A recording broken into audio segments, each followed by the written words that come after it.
convene on Thursday at 9 o'clock, and we have session Thursday morning and Thursday afternoon to continue.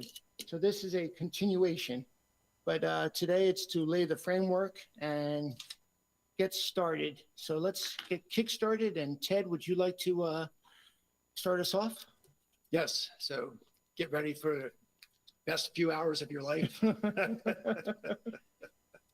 Few things that you might have noticed now, the analysts are all sitting behind you, which means they can't see you and sometimes might not be able to hear you very well. But we trust them. Yeah. So when we get to the point of you taking votes, making decisions, if we could just make sure that we stop to say very clearly, what is it we're deciding? And then to let them know, here was the result of that vote. I need to go back to the agency hearings. I said something that was wrong that I need to correct. What? Yes, it's true, I did. Happens once. When the library was in, they talked about the loan and an interest rate, and I said there was no interest on it. It was in fact set up with an idea that there would be interest on it, 3-point-something percent. I'm not sure that I knew that. I don't think that changes the basic situation with Exploration Commons, though. What we have is a revenue shortage that's not likely to take care of itself. So we'll have to talk more about that. Do we have the ability to change that loan to 0%? I think that's totally in your hands unless there's something I'm missing. Okay, I mean, well, we can discuss that, but I just wanted to know if we could do it. Okay. Yeah, I want to check with Rob just to make sure that there's not something that he knows that I don't know right now, but I would think it's your choice. Then we will eventually be getting into some discussion of positions. I just want to make sure that you all understand the way this process played out. If you think back to when we were beginning to get information from the agencies and the message we were given to the agencies, at that time it was, we might be in trouble here. We don't know what this is going to look like.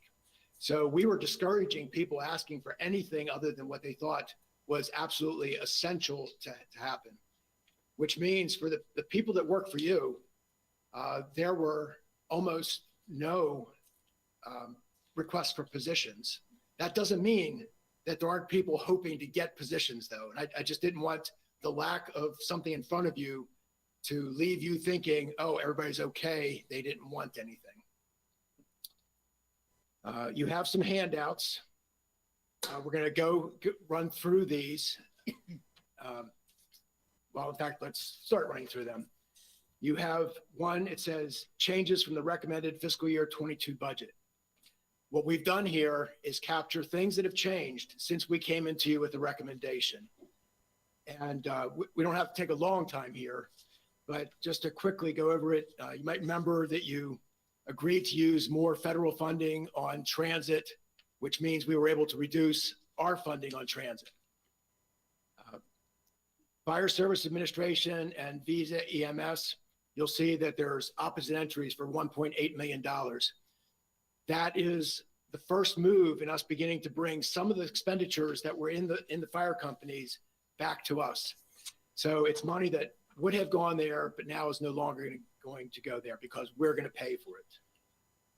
Citizen services, we have found out that we have health department funding that will cover some of the RSS beds in fiscal year 22. Then, and this is part of an evolving conversation, so we're capturing it kind of where we think we are now, but understanding that things might still change. Since the recommendation, we added 5 part-time employees, the 4 EMS supervisors, and these are things you were just talking about a little while ago, and the salaries for the Public Safety Training Center employees. And there we're going from current employees of Visa doing a certain job with a certain pay to a not yet clearly established, what are they going to be doing for us and what will the pay be? So we're capturing a number here, but this could still change. Then AgPres debt service. There was a recent settlement of an installment purchase agreement. Just the numbers weren't available at the time we brought in the recommendation. Capital budget, fiscal year 22, nothing changed. Enterprise fund and grant fund, no changes. But you'll see asterisks on enterprise fund and grant fund. We might still need to do some minor changes to deal with minimum wage law that haven't been dealt with yet in those funds. Okay, then you have a landscape sheet that says fiscal year 22 through 27 scenario builder changes from recommended.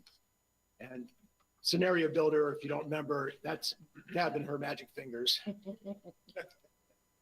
So what you see in 22 is the same stuff I just talked about, but then you see there are implications in other years for those changes. So you can see how that changes across the plan.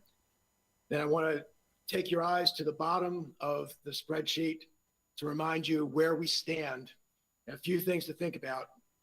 In fiscal years 22 and 23, you have money on the bottom line. We have a positive balance. But as you go out, you see that that's not spendable in an ongoing way because it's no longer supportable once you pass fiscal year 24. And this will play out as we go deeper into the conversations, but we'll get to this in just a minute. We've suggested the use of some one-time funding in fiscal year 22 and 23. It could be that that won't be necessary and we would just reduce these revenue numbers for fiscal years 22 and 23. And 22, of course, has to end up being balanced. That there's no choice in that. And then as you move to the right, just make sure you note the negative 3.5, negative 8.3, and negative 11.2. That's where we stand right now. Current revenue projections, the expenditure implications of the things that have been decided or we think are on the way to being decided. So what we're saying is our current position is we don't know how we're going to pay for all the ongoing costs that are in the mix right now. And then you get to a longer landscape that says agency issues. These are the things that people specifically came to you and said, this is not in the recommended budget. We would like you to consider this. The second one on this list, Carroll County Community College, asking funds for salary increase. They have found that they are going to get additional state funding and they are withdrawing this request to you for additional county funding. So that's one thing you can take off your list of things to think about. So the school system is looking for additional funding beyond the recommendation. And you remember what they asked for basically was to restore the plan as it was in fiscal year 20 instead of 21. The library is looking for additional funding so that they can give a salary increase. I want, as always, want to be careful how we talk about this. You don't specifically fund the salary increase for the library.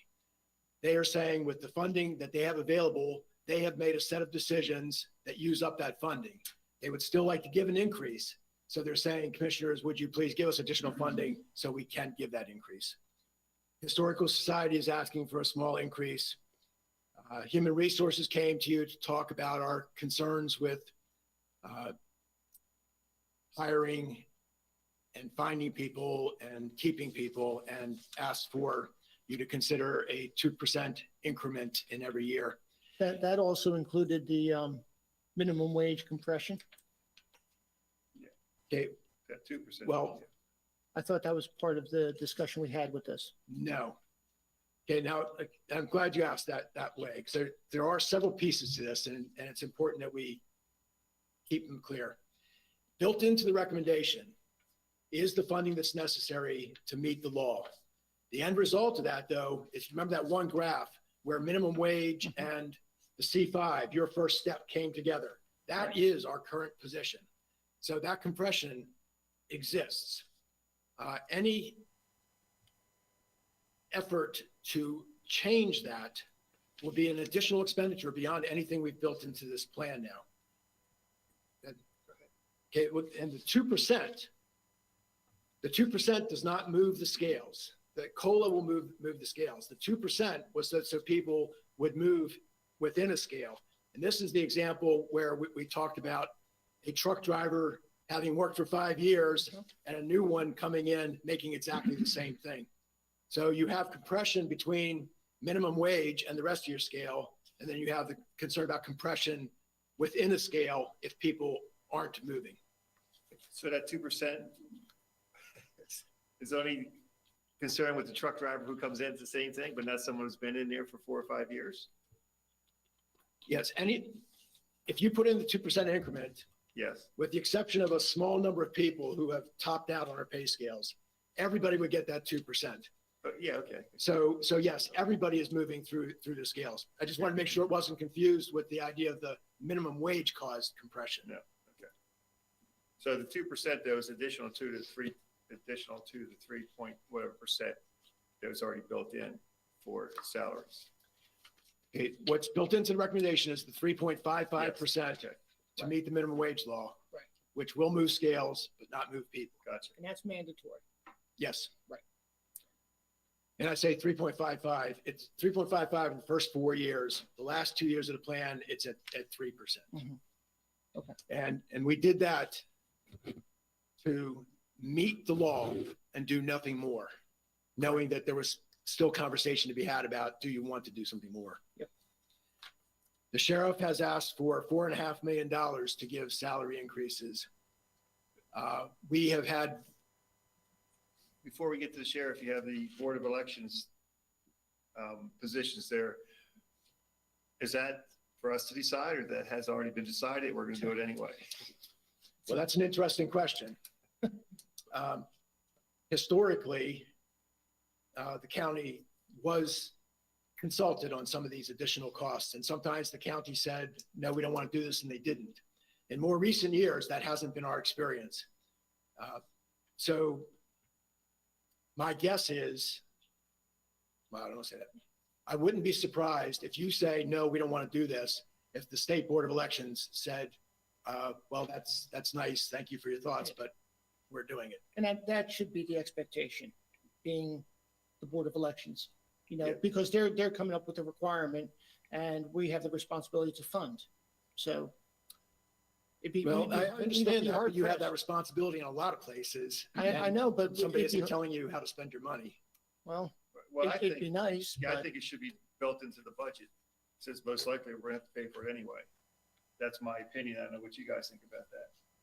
Because I would like to see it on the Oh. bottom line. If we're going to have to pay for it anyway, I'd like to see what it actually looks like on our bottom line. Okay, well, let me get through the rest Okay. of this introductory stuff, and then once, at some point, you can say, okay, let's That's what tackle we're some of these issues, or if you just want to make that a starting point, then Yeah. we can do that, Deb can Yeah. get it built in there. On the sheriff, we had very little information on what was in this request until actually this morning. So we're not in a position to tell you how we feel about this number, the methodology that got to this number, or what we think about any of this. Heidi will be working on this, but of course, right now she's sitting here, not working on that. So I just want to make sure that you understand this is not something that we have already worked on. Okay, the Board of Elections, the positions we just talked about a little bit. On the capital side, law enforcement building for the sheriff, community college looking for one-time funds for technology. And we say one-time funds. This always gets a little troublesome for me when we talk about one-time funds that happen every year, but they're asking for capital funding for it. Then some other one-time requests. College is looking for money for a soccer, lacrosse, artificial turf field. That also includes a track and lighting as a first step toward their bigger idea of a sports complex. They're also asking for money toward their OPEB trust fund. The library is looking for funding, mentioned a little bit earlier, toward the Exploration Commons to fill that gap. Visa is looking for self-contained breathing apparatus funding for Westminster. And then planning, DPW, and land resource management came together as a group to talk to you about 3 roads that they would like to see get funding. I want to point out again here on what's in front of you. These are the things that actually got in front of you. But again, the way this process went, there's a lot of things that people might say, well, I really would like to be arguing for something, but they didn't because, we were holding back.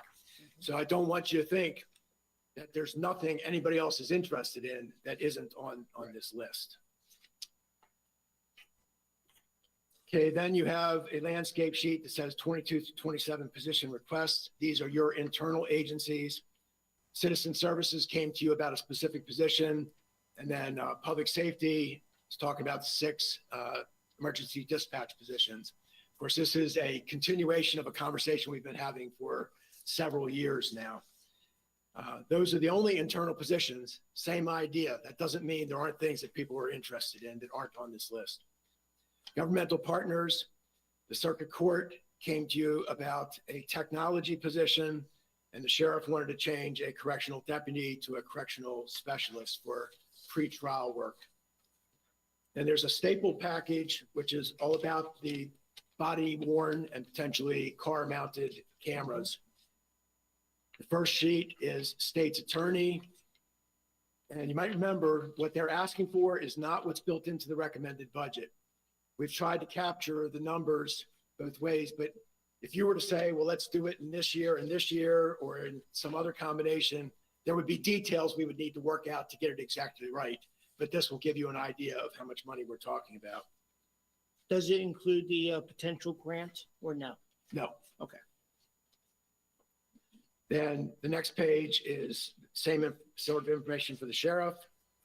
And then the third page is actual equipment. Remember, what's built into the recommendation is the equipment cost in fiscal year 25 for body worn cameras. We did not include car mounted, again, because that's not going to be part of the legislation. And of course, both the state's attorney and sheriff talked to you about starting earlier rather than later. And just a reminder, the state attorney, we do have 2 positions in fiscal year 22. Because remember, he was saying they're already doing this in municipalities. I'm already dealing with this problem. But 3 additional positions for him aren't until 25. And then he wants another 2 positions beyond that, I believe. And then the last page would be space in North Carroll High School. There are different ways of paying for this presented, but basically we're saying we're going to pay for more space than is in our plan right now. We also would have to relocate an IT closet with a cost of $125,000. And the facilities is, The HAC? yes. Oh, okay. Well, Deb just kept me from saying something wrong. That will not be the last time, but the space in North Carroll High School is associated with the analyst and storage with the body worn camera program, correct? What I'm referring to here too, yes, but this is another one with several pieces. The existing agreement included 5,000 square feet. Sorry, okay. 5,000 square feet. The sheriff would like another approximately 15,000 square feet, which is not built into these numbers. And then there's the space for the digital evidence, which is not built into these numbers. Correct. Oh, I didn't realize there's another 15,000 plus additional space for evidence. I thought everything was going to put into the additional 15,000. It is. It's, That's not what you just said. I believe it's 6,000 and then the additional, Okay, Heidi is shaking her head, yes. So, To what part? so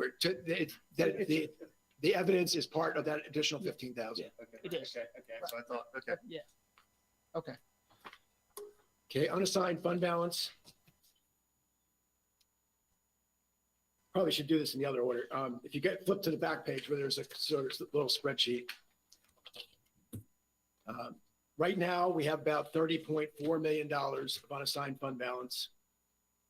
And I know you know this, but for others who might be listening, just to remind them what that means. Basically, we have a savings account. There's money that came in from previous years, either revenue in excess of budget or expenditures, appropriations that didn't get expended. So we had money left over. As we approach this budget, the commissioners in the last budget process made decisions to leave that money mostly intact. So we're sitting on some money. Now we are at the end or nearing the end of an unusual year we've talked about the impact of the federal stimuli, and that our revenues not only did not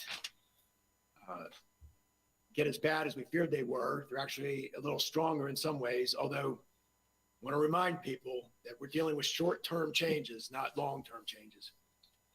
But anyway, we're looking at the possibility of a significant year-end surplus in fiscal year 21 as well.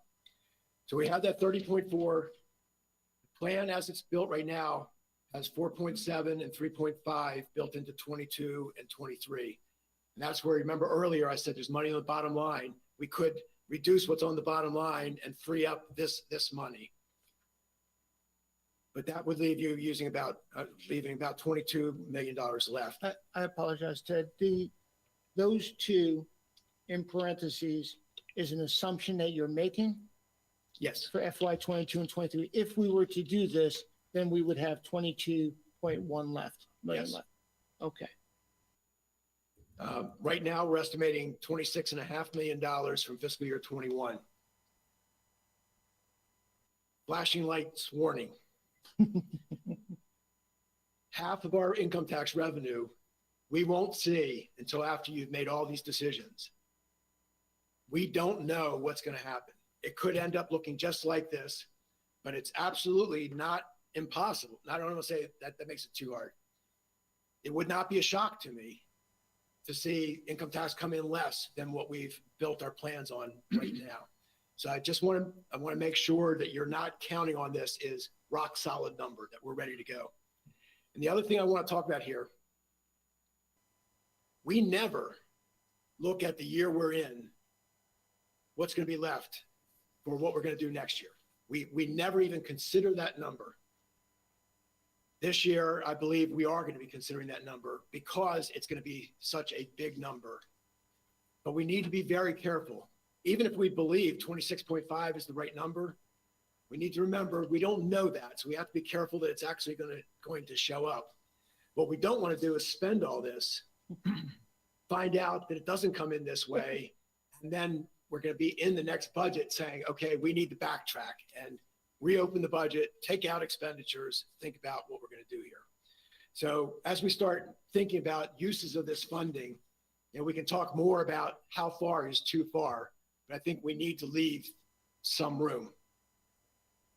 Now, the things that we built in to the recommendation, we talked about this when we met before, but just a reminder, there were 3 capital projects that in the last budget process, you pulled money out of our future funding. If you remember, the conversation wasn't about wanting to do less or thinking we didn't need to do it. You were simply trying to balance the budget. So we restored that funding to put you back where you would have been. This is, of course, a choice you can still make differently. You don't need to do this. But we thought that this was a reasonable starting point, basically to get you back to zero again. We recommended putting almost $1 million into the LoSAP fund to try and get that back into a sustainable position. And you might remember in the operating plan, we have a ramping up of funding that will get us eventually to what we think the annual amount that we need to be going in there. But because we haven't been doing that, that means the gap has still existed. We think this would be in the ballpark of closing that gap. And by fiscal year 25 or 26, whatever the last year that ramp up was, that we should be in a position where the revenue that's generating should be enough to cover the benefits that it's paying out. And then Fiber Enterprise Fund, $1.8 million. This was about equipment replacement we need to do once every 7 years. And that's not the whole story here, though, right? Well, it's actually the position of the fund as of the end of June 2000. Right, they owed some money to the general fund. Yeah, they owe money to the general fund, and we don't see any way for them to make that up. So we're recommending the use of one-time funding to close that gap. Yeah, so this was basically an opportunity to clean up an existing problem that's going to have to be dealt with someday. And then in 23, that the overlays, the money that was removed from several years of the plan. Same idea that this would go back in there. Now, as we move ahead to think about what one-time uses we might have for this money, there are going to be a lot of things we can talk about. I imagine each of you has probably heard suggestions enough to fill a notebook page or two. Just want to talk about 3 big ideas. And one is not on here, but I don't want to lose. I talked to you about that idea of setting up in policy some idea that we're going to keep unassigned fund balance as basically our bank account. I suggested to you 5%. I think that would be a good place for us to be. That would release a lot of year-to-year pressures. We don't have to worry as much about what happens this year because we know we have a way to smooth out the rough edges. But it's not 5% or nothing. We can talk about all sorts of options. It could be another number. It could be a multi-year effort to ramp up to 5%. But I believe this is not something that would just be good to do. I believe this is something we need to do. Our flexibility has been squeezed to the point where just on an annual basis, there's just too much doubt about how things play out. This would give us the means of dealing with some of that doubt. Now, for actually making use of it, and some of you have already talked about this, opportunities to increase what we're doing to renew our infrastructure. We haven't talked a lot lately about that effort that we've been working on to try and get our arms around what's all the infrastructure and what do we need on an average annual basis to maintain that, because we've had more pressing issues. But that hasn't gone away. It's still out there. And anything we can do to cut into some of that need, I think would be a really good thing. And then the other would be to build new infrastructure. The 3 roads we talked about, there's some space needs we've talked about. There are technology needs we've talked about. Just want to make sure that as we think about new infrastructure, though, that we're very consciously saying every time we take on new infrastructure, we take on ongoing costs and we make our need to renew infrastructure an even bigger problem than it was previously. Okay, and then the last thing, and this was a late addition, this Commissioner Frazier had asked about salary increases among some of the bigger entities in Carroll County. They have this now, right? Yes. Across the top, it says BOE, CCPL, CCC. So we tried to gather some history of what these various agencies have done. Okay, now, I believe you had talked about wanting to start off discussing your priorities. So I guess if that's still where you want to go, we're at that point. Just want to remind you that, to the extent that discussing your individual priorities helps you come together as a board in some way, that's good. The individual priorities, though, won't help us do anything with these spreadsheets. In the end, we need to know that at least 3 of you are saying, do this or don't do this. Or in some cases, 4. Even 5? So I appreciate it. And good rundown. This last page does help capture the different entities from FY17 to 21. So thank you for adding that in there. I would like to go into our priorities. What I'd like to do is have the ability to capture them. So I'm not sure who is capturing them. If we can either scribe them on the screen or capture them behind us and then add on Thursday a recap of our priorities. Yeah, and just on that capturing, just so you're all comfortable, the biggest thing they're all doing back there now is trying to keep track of what's getting talked about, what got traction, what didn't, what votes were taken. Sure. So No, we'll have I it got all. it. And Sure you get enough people back? No, we don't, actually. Yeah, they need more people too, Jennifer. Yes, Way to sir. go. thanks a lot. Top of my priority. Okay, obviously you're not going first. Okay, in reverse order, let's start with, we're gonna go 4, 3, 2, 1, and then I will be cleanup. With priorities, as we discussed, Really not so much a conversation. If you want to amplify on your priority, that's fine, but the discussion is for after we capture them all. So let's start with District 4, Commissioner Boucher. Thank you, Commissioner Rothstein. I guess the theme I've had for a while is addressing the waste management long-term. Since we're seeing deficits pop up, I like to try to do some investment on our infrastructure for the landfill because I consider that part of our infrastructure. And also in consideration that no employees received any raise whatsoever last year, and we were on a 3% annual increase.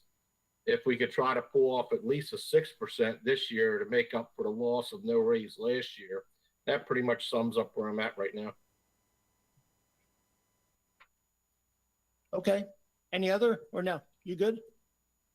I'm good, thank you. I didn't want to get too much out there. There's a lot with all of us together. Oh, no, yeah, It's a good point. it is. Okay, Commissioner Frazier. Well, my priorities are on people. I'd like to see our employees get that additional 2% service increment built in. I think that's very important for us. I've been talking about this the last 2 years, at least, maybe longer, is those 911 positions. I don't know if we can do all 6 of those positions, but we should at least try to get 3 or 4 of them in there. They're vitally important. I really think that they are. I'd also like to see if we could give the library system the additional money for their salary increase. And I would like to set aside, I've just thrown this number out of the hat, was about $5 million of our one-time money for infrastructure, for either fixing things that we have or looking at new things. And what I'm looking at are roads. We talked about the gravel roads and all this morning, but not just them. Sidewalks, because I always talk about sidewalks around schools. I think that's real important. Fiber, upgrade of the fiber network system, and stormwater management. I know $5 million is enough, but if we put that money aside, we could maybe try to hit a couple of those things. I mean, I think that's enough for right now. I'm just looking at people, helping people out. And by people, I mean our employees and employees around. Okay. District 2, Commissioner Weaver. Okay, the most important one here. First of all, Motion I to, did say Weaver. I'm Motion not sure to where you got adjourn. there.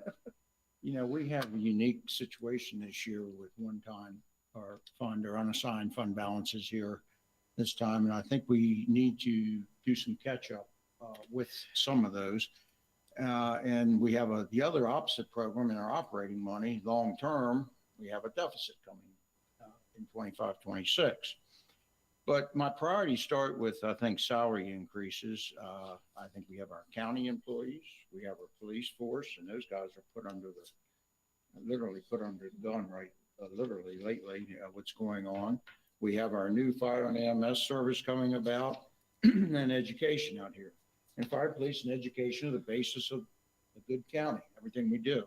So those, and, you know, many times we go into budget, we forget about our county employees. We look at all these others. So these are the areas as far as long-term funding, ongoing funding, I think we have to really look at. I would like to see some one-time monies though going for things like the Ag Center, the parking lot there. And I think, Ted, it was 200,000 allocated in 22 for that. We have, if we had 100,000 one-time money that they could. Bear with 1 second. That was built in. Yeah. It's in the recommended already, Okay, I mean, the Ag Center parking lot. they don't need any additional funds for No. it. Okay, well, that was easy. Well, if they do it the right way, I'm sure they do. Keep it up, keep it up. The pavilion at the Ag Center, that thing is, you know, they had to take the stage off. It's rotting away. I think we need to put You mean the Okay, farm? well, farm museum, yes. I'm not sure what to do with that because this has been a very confusing situation for us. We had that as a project. Economic Development came to you and said, no, we don't need that. We have another way. Then that didn't happen.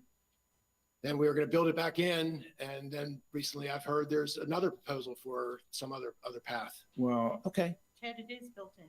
Oh, okay. 26. Yeah, 26. Okay. So it's still, but there's still this idea now that there's another way to do it. Maybe it doesn't need to be in. I'm not sure the board knows about that, but anyway, We do. I I thought there was grants coming in for that thing. And it didn't happen, and then. there Oh, was- okay.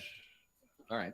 Go ahead, Dave. I'm Anyway, sorry. I'd like to put X amount of dollars aside to make sure that happens, while we have some one-time funding. I want to, here again, I'd like to get the North Carroll out of the way and the sheriff into that area and get that taken care of if it's 900,000, and that's out of the way. And then Just we know have to that's make, not really a one-time expenditure, though. it's a one-time expenditure for X amount of years. Right? You have to have those years. I mean, we get it. Okay, so no. Years. It depends how we handle it. If we use them, we'll discuss that I know later. what I'd you're like saying.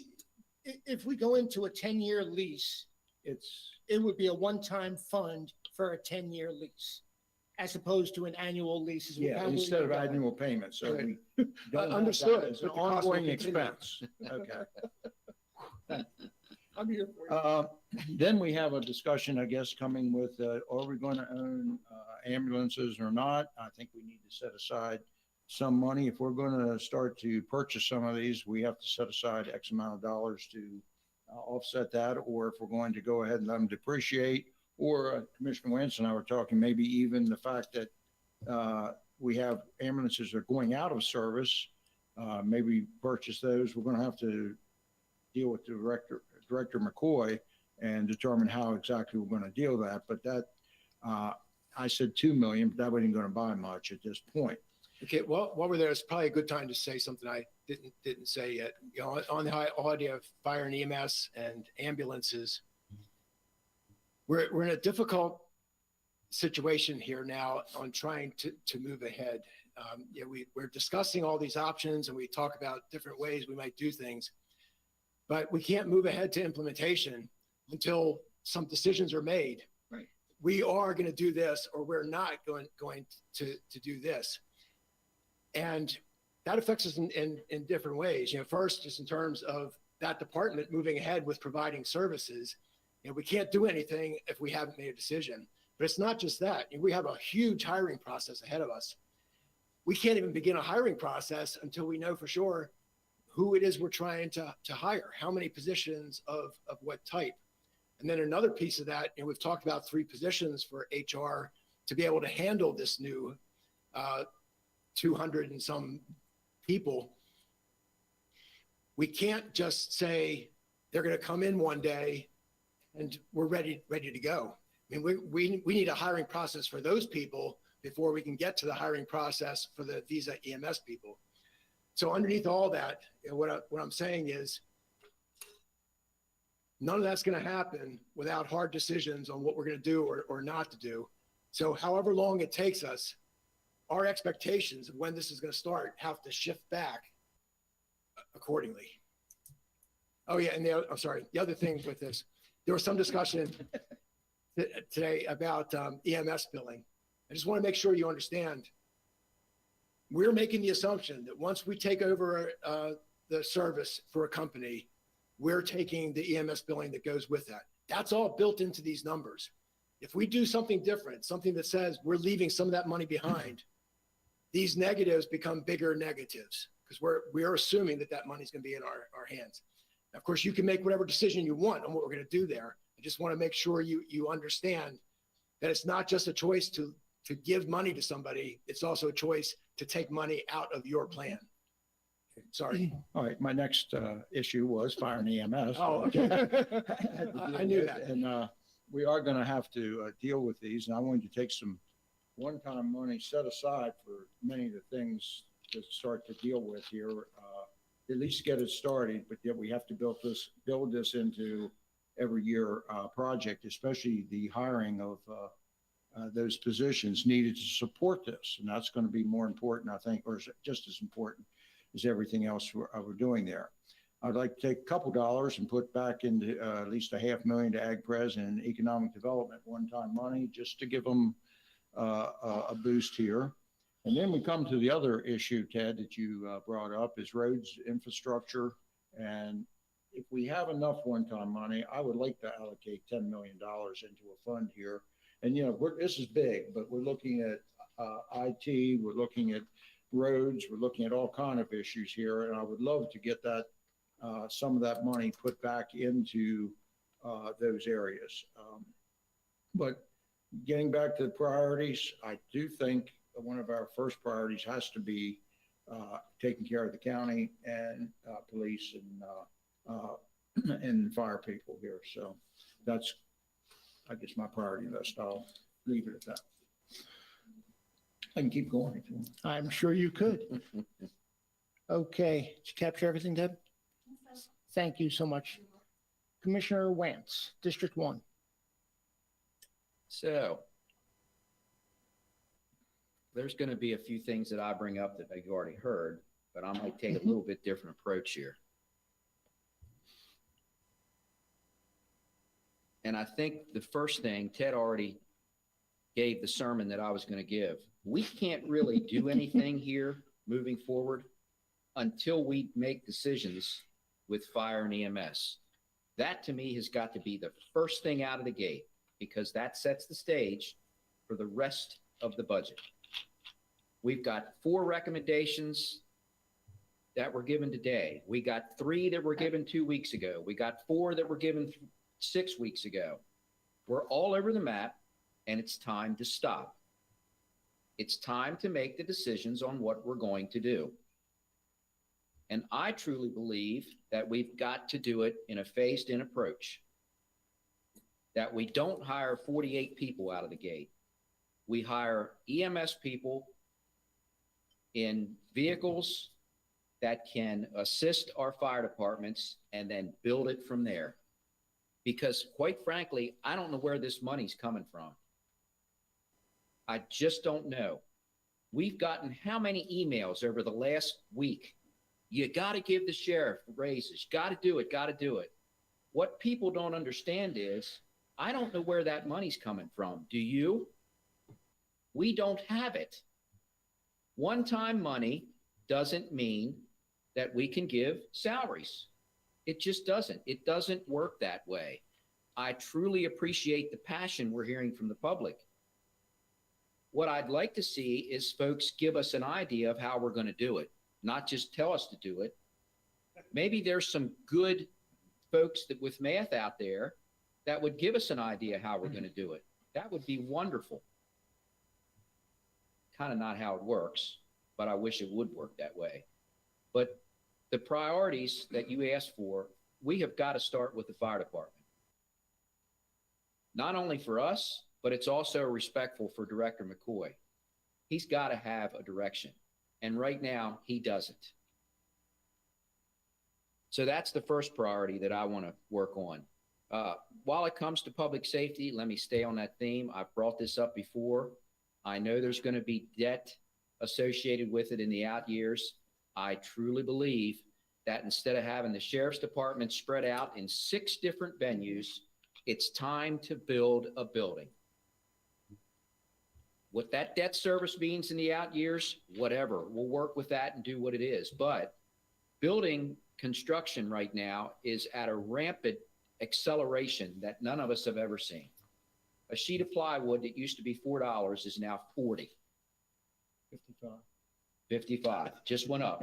Just went up as we were sitting here. But I think if we've got boots on the ground over here building the sheriff's or the state's attorneys, Good point. that we should do both relatively at the same time and deal with the debt service. That's going to be what it is, and we'll have to do that. I've been talking about this for 6 years. This is a minor issue, but every year I ask for support for the University of Maryland shock trauma. I beg for $25,000 every year. I sure would like to see that on a line item, whether it comes out of the public safety budget or whatever it is, to have that run through and provide that amount of resources to shock trauma. We send between 150 and 200 people to that facility every year. We are so lucky to have that facility. And that money is truly needed for educational purposes down there. And instead of asking every year, I'd like to see that as a line item where it just continues to fly across there. Infrastructure. I apologize. Have we ever not given to shock trauma? Last year we did not. Really? Right. Okay. Because we didn't I didn't ask for it Okay. because of the situation. we were in. Yeah, We did in the first couple of years, so. Well, I think the first year maybe we didn't, but I think the second, third, and fourth we might have when Yeah. I was in so I'm all office. for it. I didn't realize Yeah. we didn't give, okay. And to Commissioner Wance's point on this, yeah, my thing with this has always been exactly what Commissioner Wance Yeah. is saying. Let's not make this one time Yeah, every year. If I it's gonna be agree. every year, then let's do it. Yep. Right. Hmm. So infrastructure, Yeah. Dick, you kind of hit on this a little bit. I'm exhausted with the gravel road thing. I just am. There's got to be a fix to this. It's not paving these roads. It's not. But I think what we heard this morning is a reasonable bridge to making these things acceptable to our citizens. No pun intended with the bridge. And that's this double chip seal thing that Mhm. we're talking about. And if we can do that, then I say take one-time money and let's do it. Let's just get it done. We've got the one-time money now. Set up a priority. Which road do we spend the most on, like you suggested this morning, Commissioner Rothstein, and start going down through those roads and let's just do it. And what it is, I don't know. I'm not prepared to put dollar figures Mhm. to my priorities yet. But I think it's time to do that. And also, in addition to that, I've had it up to here with people not having internet. It is completely unacceptable to me that in 2021, I've got people calling me saying, how can I get my kids to do, how can they do their homework? It's time to put, instead of 300,000 or 400,000, which is absurd, it's time to put several million towards that and either set up a grant program where we pay 50% of that for our homeowners, or just pay for the whole damn thing and get these people internet. I'm just done with it. You know, on that, you know, one thing that's still potentially ahead of us with some of the federal money, Mhm. we're waiting for regulations to see how Correct. it all works. But broadband is one of the things that Right. apparently is a focus. So Of the 32 million that we're receiving from federal dollars, in addition to the 40 some odd million that the municipalities are receiving. Right. But one of those funnels or verticals is broadband and the other is infrastructure. So And, yeah, and that's great. Now, Yeah. what the parameters are going to be associated with Right. that, We'll find hang out. on. Right. Because that's going to be fun. well, But if Yeah. Mm-hmm. we have to match it or something, let's just match it and be done with it. These people need internet. Yep. And I don't care where they are. Yep. It's time. absolutely. Going from one end of this county to the other and knowing that I don't have people with internet and it's just a afterthought to the people in other areas of this county is completely unacceptable to me in 2021.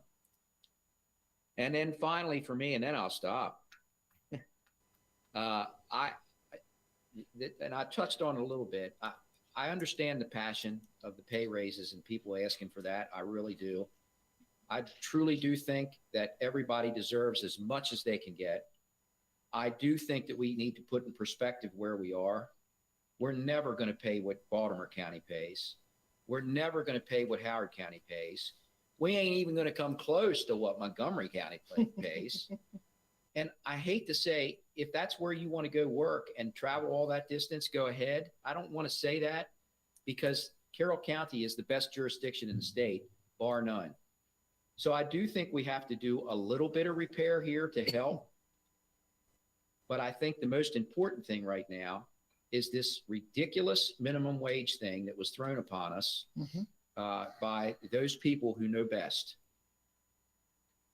That to me, just, that again is similar to people saying, make sure you give those guys a raise, but yet don't tell us how to do it. We got to have a way to do it. So I truly think that we should focus on getting this COLA so that we can get the separation and the steps that are truly needed here. And I'll also add to that, we've got some one-time money. If we can use one-time money to realize a significant bonus for our workforce that helps bridge that gap, if you will, then I would suggest that we use that. And I'm not talking about $500 at Christmas. I'm talking about a significant bonus to people that would really make a difference to them in their daily lives. And whatever that is, I don't know what that is. I'm not here to put numbers to that today. But I think that could be a good way to help bridge that, you got to give us $3 more an hour gap. That would help tide them over until such time that we can realize that. You know, on that idea of catching up to Montgomery or Baltimore or Howard County, I just want to make sure everybody understands the HR proposal wasn't even remotely an attempt to catch up to No. anybody. That's not in anybody's mind that that's even possible. Right. This was just to try to keep the gap from even getting bigger. Exactly. But Right. I guess my point in that, Ted, was that's what we always hear. Well, they make this over there. Okay. I got that. What's the cost of living over there too? So I think it's just important to make sure that we say that. It's not as easy as saying, well, they make that over there, so we should make it here. Oh, I agree. And I would say, you know, if you think about the HR presentation, I'm not sure there was even any mention of other counties. I mean, Was the not. point was really, we are having specific problems Correct. attracting people here Correct. and getting Right. people to accept jobs. Yep. What's happening elsewhere is not really part of that picture. So that's kind of where I was going with the bonus for our employees. But what I'd also like to see, if it helps that situation, is perhaps create a sign-on bonus activity to get new employees. So, you know, I brought up the example, I don't know, a couple weeks ago, where I saw up in Maine, you know, they were offering $20,000 Right. if you come up here and be a nurse. Well, one-time money could easily be used to create, you want to come work for county roads and be a truck driver? We'll give you 10 grand. And if not a So- sign-on bonus, but- incentives. Incentives, right. Is So it what- again, okay. I'm just using that as an example, Nope. but you know, I don't want That's that good. Carroll County Times tomorrow. No, but- that's but- good. Something to create a little bit more incentive, keeping in mind That's right. that our pay isn't that bad, ladies and gentlemen. It's not. Mhm. And also keeping in mind that our benefits here in Carroll County are quite good. And that, I know as a young person, means nothing. But guess what? At some point in your life, especially when you start having babies and you start getting a little older, benefits mean a lot. Yep. But that's not just a county issue. I've talked to a lot of private sector people. They can't get work, can't Right. get laborers, can't get anything right Right. now. Right. It's happening everywhere. And So- they so- are offering incentives Right. for just about any job you can imagine. And, On that 32 million, Debbie Standiford just sent me a message. She was on a meeting today. We still have no further direction Correct. on Yeah. how we can use that money. Well, Right. even if we could take, this, we had this discussion with the State Highway Administration a couple years ago, where they said, well, you put something in a fund, Mhm. you'll more likely get something here, Mhm. and we'll help you with that. That's Well, what- so we yeah. put $300,000 in a fund. How long did that go? Yeah. It went from here to Right. that door. Right. We got one-time money. Let's put our money where our mouth is when it comes to this infrastructure. No, I mean, 32 in Howard County got done because Howard County put $10 million Right. up front. So we know And by that. the way, there were two serious accidents at Medford 31 over the last 2 weeks. Yeah. Oh, So okay, So- I'm done. no, I tell you, a lot of this is going to be ditto in the discussion. One thing I do want to stay up front is I do not want to touch our taxes, and I want to limit our fee increases across the board. Not saying we're not going to have the discussion about fee increases, but I really would like to limit them. Getting revenue on the backs of our community is not the way to go, especially this year. Debt is not a bad thing. Controlled debt is important. So using debt for certain initiatives is going to be important as we go through these conversations. Minimizing our general funds expenses into the enterprise funds is important for the longevity. So like Commissioner Boucher mentioned, the solid waste management, how do we get ourselves off of compensating the enterprise funds with general funds? Continuing to develop our county vision with the appropriate infrastructure is critical. And that includes exactly what Commissioner Wance was sharing, broadband and roads. It ain't all about Eldersburg and Sykesville, it's about this county and how can we communicate and travel across this county without any bumps or bruises going from south to north or north to south. So focusing our attention on broadband and roads and the infrastructure. Workforce compensation. And when I talk about workforce compensation, I am talking about our government workforce along with our sheriff's department, all of the folks that kind of come under our umbrella. And I did have a note as far as bonuses as well as a potential. And the focus on the workforce compensation has got to be on two very legitimate objectives, and that's recruit and retain our workforce. We're very good at recruiting our teachers and training them, but we do not do the best at retaining them. And that's because of the steps that they go through, and there's opportunities elsewhere. I feel we do the same with our workforce, but we also have to recognize specialties.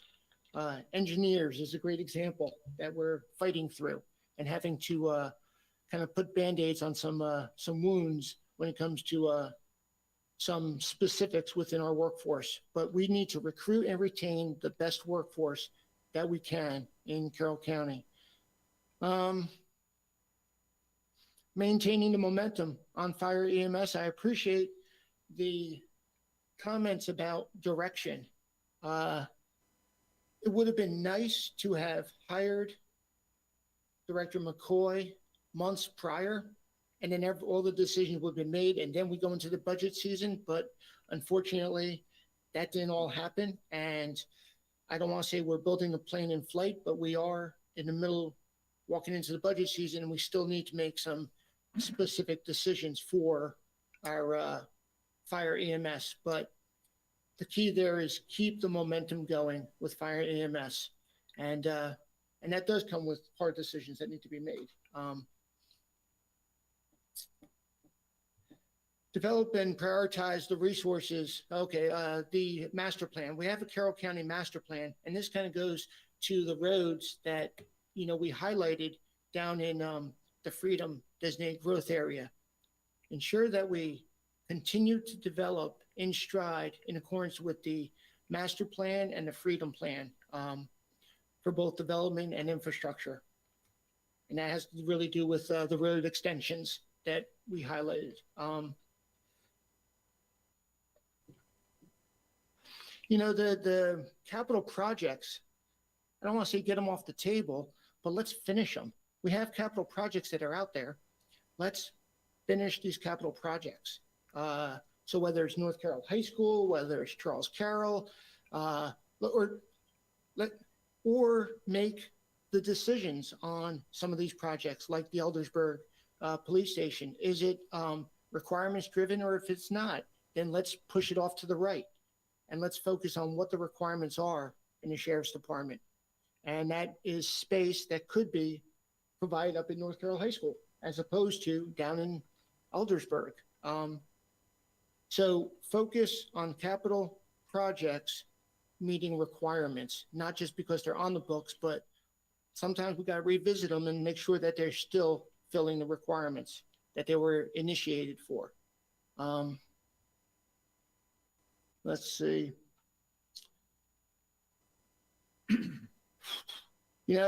Commissioner Wance, you made the comment, and I do appreciate phase-in approach for fire EMS, just because, it's not an all or nothing, and we need to really look at that. So that's a valuable comment. Let's see if I missed anything. I think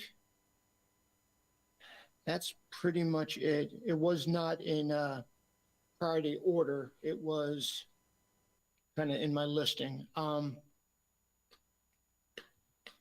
Yeah, we got to take care of our workforce, whether it's bonuses or percentages. I don't know what the solution is. But we've got to focus on recruiting and retaining our workforce. That's going to be critical. So, okay. Hopefully this helps, kind of get a feel. I hope it helps us. We see a lot of crosswalk with some of the comments that were made. Yeah. Two things come out clear. We have to make some decisions before we move ahead. We have landfill decisions to make, we have fire and EMS decisions to make here, and some with the sheriff. So we have, I think that's going to direct a lot of our budget. But we have to spend the time making decisions of where we're going, where we want to go. I think it'll drive the rest of the budget, a lot of it. Well, the other decision, because you've talked about this before, is lease or own of, Vehicles. vehicles and other things, I don't really see that as a comparable sort of decision. There is no suggestion that us leasing vehicles is going to be some big savings Right. to us. In fact, we think it will end up costing us more than we are now. But either way, I mean, that's not a fundamental decision, like where are we going with fire Right. EMS? Right. Or what are we going to do about Right. solid waste? Okay. We've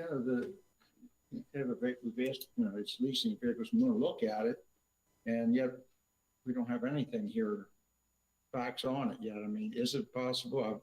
We are working through some things.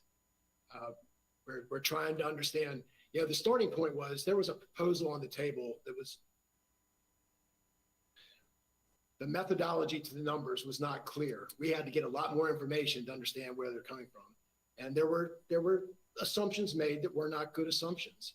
We're trying to work through all that. So if you do want to talk about it, that you have good numbers to work from.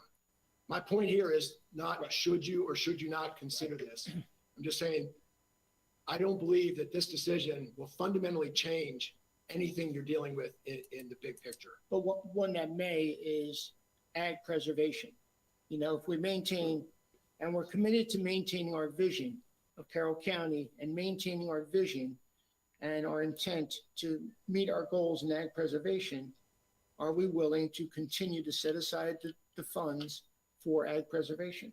I mean, I've been pushing to maintain ag preservation from the first day. It's becoming very difficult because it's a lot of money. Or should we look at what is the minimum requirement to receive the state funding for ag preservation, and use that money for elsewhere? I mean, I'm not suggesting that, but that's something that we have to, I think, openly have that conversation, Yeah. That's 1.3, Deb? Sorry. right? 1.3, No, yeah. no, I agree with that. It's interesting. I was watching some of the other jurisdictions start flying out with their budgets, which is always entertaining. to Cecil me. County and Howard County. Yeah, because they do it behind closed doors and Yeah. go, there's your Yeah. budget. Right. And, so that's Right. always interesting. We do everything and make these hard decisions in front of everybody. And everybody keeps texting us as we go through too. Oh, yeah. Which I don't really appreciate too much, but Right. that is what it is. But I saw that Cecil, she put Danielle. Yep. 650,000 Mhm. into her budget up there for AgPres. Yep. And I got to thinking, wow, first of all, I think that we're probably far ahead of them with AgPres. We've got to be in acreage, got to be. For anybody in the state. Yeah. Right. Yeah. So the reason I bring that up is because I'm not so sure that might not be a conversation that we should have. Here we go again, doing this in front of the cameras, because now Lance will be anti-agriculture. And that happened to me 2 years ago. I had a neighbor stop by my driveway and say, well, you're against farming. Okay, no, I'm not. What I'm against is not having enough money to give the people that they need, what they need. So maybe it's time to have that conversation of backing off. And I know we've done that before, backed Yeah. off a little bit. But the point here is we are far ahead of everybody in the state when it comes to AgPres. No one can argue that. But the key then is, keeping the vision for Carroll County. Right. Keeping the Not momentum. stopping it by any means, but there's some money that we could get to Mhm. help with some of these recurring costs across the board. By far not stopping, but maintaining, but just at a little bit different Yeah. pace. I agree. If we just went on Doesn't with go what, back, and you've seen that for years. I understand that, Dick. I got that. if we go on with what's required till we get the matching from the state, that would be our starting point to look at. And then we could go up from there, see what difference between that is, and what we're given right now. And I'm sure you have those numbers right at your fingertips, Deb. It's $1.3 million. And what do we have, what do we give right now? 3. What do we We budget right could free now? up $2.5 million and still have the matching funds in place for the Okay. state program. That's all right. So we have $2.5 million. Right.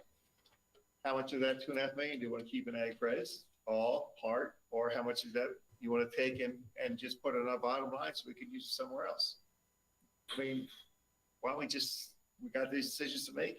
And Let's so, talk yeah, about them and make decisions. and some of the, and And some, everything we make yeah. is a placeholder. It's not, we can come back and look at it later.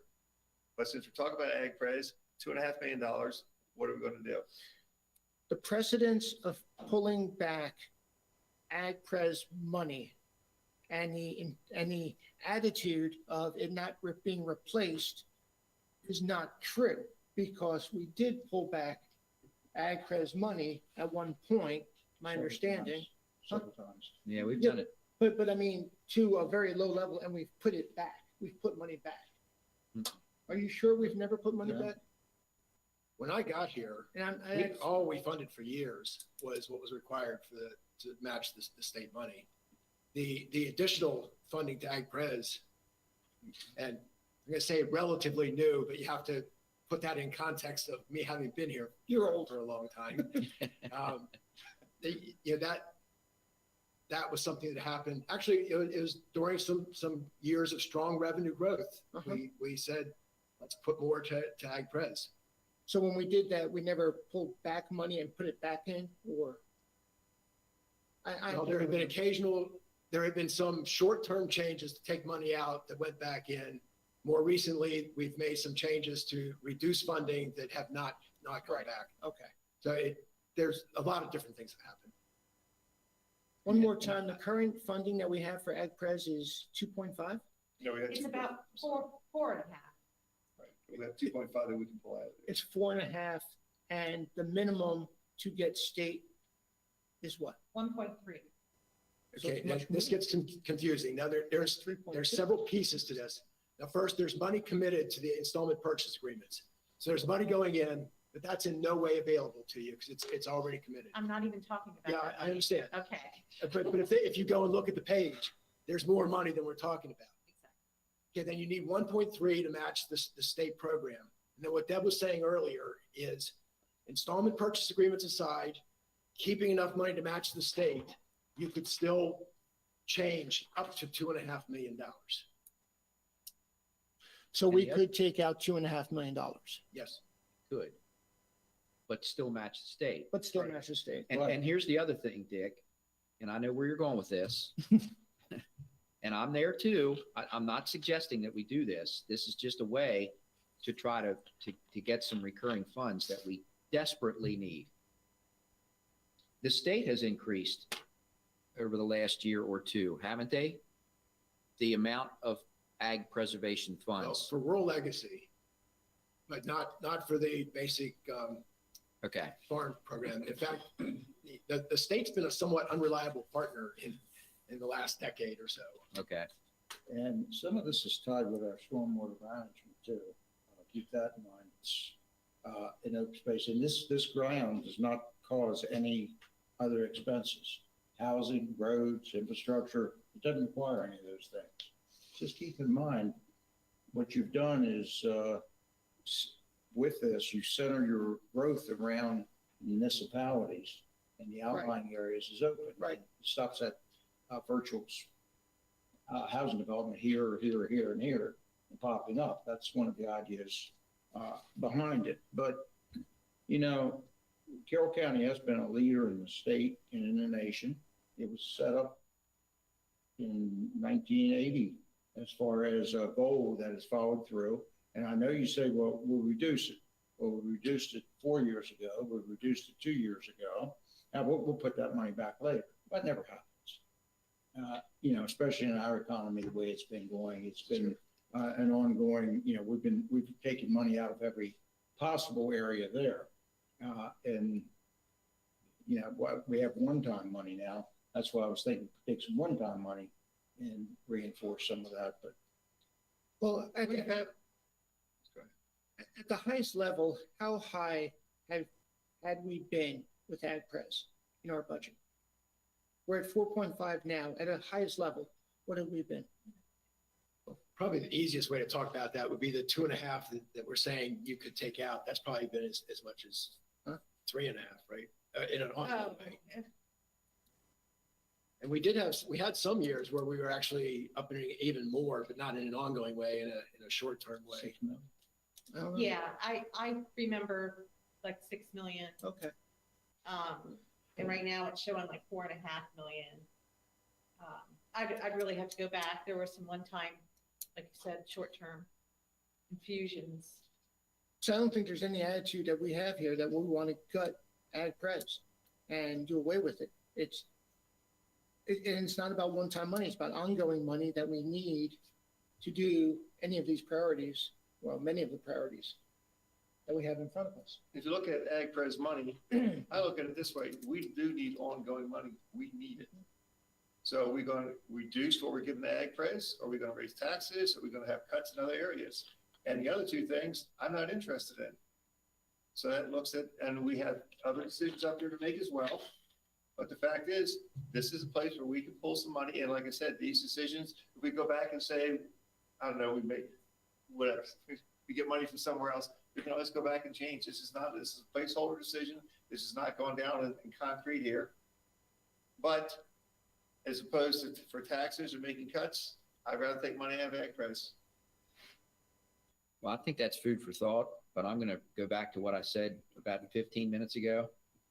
We've got to make decisions on fire and EMS Well, because yeah, we can yank 2 million out of AgPres right now. Means nothing. Means we're going to have 2 more million on the bottom line, but then we might spend another 2 million because we're not sure what we're doing with fire and EMS yet. That's the biggest elephant in the room right now. So the Okay, but decisions you all we started need to talking about AgPres. Right. Well, I know, I We know, started here. I know. That was Weaver. It wasn't me, Ray. Well, we can- But why not, okay, but why not make a decision here and then we'll go fire and EMS? If you want to hit that next. We're talking about it, make a decision and then move on. Because if all we're going to do is say, okay, we talked about it now, okay, let's go to fire and EMS. Let's make some decisions, let's move on with them. That's Okay, all I I'm agree with saying. that, but what I'm saying is I'm not ready to pull anything out of AgPres yet. I think it's a food for thought item. Okay, When we get to the bottom, this is just me. okay, I If we understand. get to the bottom line and we're like, good grief, what are we going to do now? I'd be willing to look at something there. All right, well, we got to make a decision somewhere. So where do we want to start making an actual decision? You want to start with fire and EMS? I think we So should. which first decision should we be looking at for fire EMS? How we're going to hire these people and what it means. Are we hiring 48 people? Are we hiring 44 people? Are we hiring 52 people? We've got how many proposals on the table right now? I've lost count. You had, today was a summary of the various things that were mentioned. But there's been other proposals so they're off the board now? We had proposals 3-4 weeks ago. I think it's all included in this. Culmination. I think that's what this is. The 44 people plus 4. And have we gotten the bottom line in front of us or close? What it means if we hire 44? Yeah. Where's the money coming from? Okay, well, the expenditures for the 44 are in these numbers. Okay, And where the money's coming from remains a question because we have a negative bottom line. But it's Okay. already in the budget. The expenditures are, yes. Right, yeah. okay. Okay. The 44 are in there. And Not the the- relate, and the related revenue, from the, ambulance is in there. Yes, we've netted out the impact of they- expend, But based on what? Because if we don't buy the ambulances, we're not getting the revenue. Based on the concept. Okay, see, here's my point, which is why I said in the beginning, we got 4 proposals in front of us, but yet we don't know where we are. It's all over the map. And I know this stuff. So don't tell me that everybody else knows where it is. Now I'm confused. So what you have on there for the new fire and EMS funding, that's for the personnel, so that's 44 this budget cycle, another 40 or whatever it is, I can't remember the recommended numbers for the next, but that's building now till we have have hit all the fire departments, That- correct? 2, 2, 3, 3, Right. 3. And that's what's built in right there is all that personnel. So Yeah. that's in the budget right now, and that's one of the reasons why we have that $11 million deficit out of 27 or whatever it is. And Yes. haven't But, we, okay, Okay, have we made the decision to go with Westminster and Sykesville first? no, unless I wasn't here. Okay, I think you have not made a decision. But in order to build a plan, we had to go on something. right. And there was a meeting where there was basically a nodding of heads. Yes, that No, would be I a good agree. plan. I know. So that's what's in here. But the point you're making is exactly the point I was trying to make earlier. I know. We need to know that you are saying, yes, that's it, move ahead. And Or that- no, it's not, and then Right. tell us what it is. Okay. Okay, and why That's fair. wouldn't we go with Westminster and Sykesville first? Since I believe the reason for doing that was to get the money from the paramedics and so forth flowing into the county. Not the only reason, but one of the main reasons, and that they handle over, 60% of the calls in the county. Right, So that's but why that- those two are hit first. That's my Exactly. understanding. Yeah, that's my understanding as well. But that plan includes hiring firefighters. That plan includes hiring firefighters in both Sykesville and Westminster, Mhm. in addition to the EMS. The firefighters do nothing for our building. Well, what we had said is that plan includes hiring, if they can, dual certified, I guess that's the word, firefighters that are certified in firefighting and EMS. That's what we're looking for first. That's my understanding. Now, if you can't get them, you can't get them, but I'm sure there's some of them out there. And that's that's what we had talked about, doing it that way. We started this process looking at personnel only, and we're going to phase in and start slowly and move with it. And all of a sudden, this thing has been growing and growing. And you're right, we haven't made decisions on actually what we're doing. You know, it's proposal on proposal on proposal. And we have a lot of them, but we have to see them blended together. And what is the cost of each proposal? So, How So- fast are we going to move? so I'm to assume then that, I just want to make this clear, because I'm not sure I understand. Maybe I'm the only one, and if I am, I apologize. But if we hire Westminster and Sykesville personnel and to the max, we got Yeah. fully blown stations there, that the billing money we're going to get pays for those people. Oh, Is that absolutely what not. we're saying? No. We know that it won't cover that, but that's built into the numbers that you're seeing. Without that revenue, the negatives are greater. If it was that easy, we wouldn't have to sit there debating. Okay, so that's why I talked about phasing in. Why not put the emphasis on EMS first? And then phase in the firefighters, because that's where the billing money's coming from. True, but we hired Director McCoy to take over this and look it over. He's done it before. We put him in this position. I'm not going to sit here and second guess him. If he thinks this is the way to go, and for what I've heard and and proposals he's put out there, presentations he's made, I'm comfortable with where he's going. That's why we hired him. There's been no discussion of hiring people to be firefighters only. There has been some discussion of hiring people to be paramedics only. Correct. So the starting point is you're either qualified for both or you're qualified for the EMS. Correct. And that's why, And you're gonna ride, Earlier- and you're gonna ride both. You're not gonna be just a firefighter. That's If you're a correct. firefighter, you're gonna, But that's, guess Yeah, what? but- You're gonna be on the ambulance so tomorrow. but that's exactly what I was Okay. asking before was, don't throw the baby out with the bathwater. I mean, EMS is very important, but if we can hire firefighters, knowing that they're EMS trained, then why wouldn't we hire the package? And Okay. you're right, they have a responsibility not just to ride the truck, but also be in the also be an ambulance. like, they're So, Okay, I just, At least that's what I a thought. lot of these questions I'm asking just so everybody else understands Yeah, too, yeah. because this is, trust me, this is confusing to everybody. You think there's not a reason why you aren't getting phone calls every 10 minutes Yeah. from volunteer fire stations? I don't have my phone with me when I'm in sessions. Okay, well, I'm not talking about now. Go ahead, I'm just kidding. Commissioner Weaver said, all of a sudden we have this. Yeah, I would think I would argue there's no all of a sudden here at all. This has been evolving over a long period of time. And it has grown, but a lot of this has come out of the conversations that, Right. Bob has had with you and reacting to some of the things that you're saying. But that still brings me back to the same place. We need to hear you guys say, yes, do it, or no, don't do it. Right. And I Okay, would argue that that's- that put us in I understand getting all these things up to this point.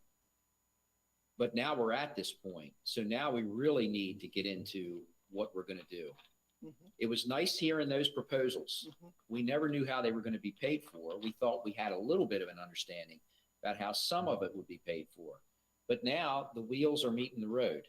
That's why, How are we gonna pay for it? how are we going to pay for it? Through ag preservation. No, I'm kidding. Of those 60 positions for this first year, how many of them are already built in? Oh, All 60 are built although in. one of them is transition throughout the plan. Is that the full-time equivalents? The part-timers? So I can give you the part-timer numbers. 'Cause it's 5 in the first year, 2 in fiscal '23. But are they full-time equivalent? No. No, So, 25 hours. but there's, when you look at all the part-time and you convert them to a full-time equivalent, there's 5 altogether after the 6-year plan? No. Okay, all right. So, Well, and the part-timers, they don't get benefits. Correct. So, okay, so 25 hours per week. And then it's how many? 5 year 1, then 2, and 3 for the following, all the following. So I'm just curious, and I'm glad it's already built in, but how did you build all that in when we just heard about it today? now we've heard No. about this for a while. All, we heard about all those other ones? Yeah. Because I thought the 4 additional paramedics was new. That's the only new one.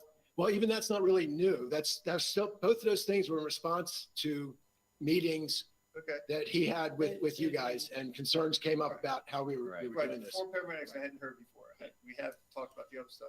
Okay, well, it might not have been labeled that way, but there was a meeting where you talked about chase cars and having additional Okay. people. That's where this came from. Okay, so all those are already built in, all those positions Correct. are built in.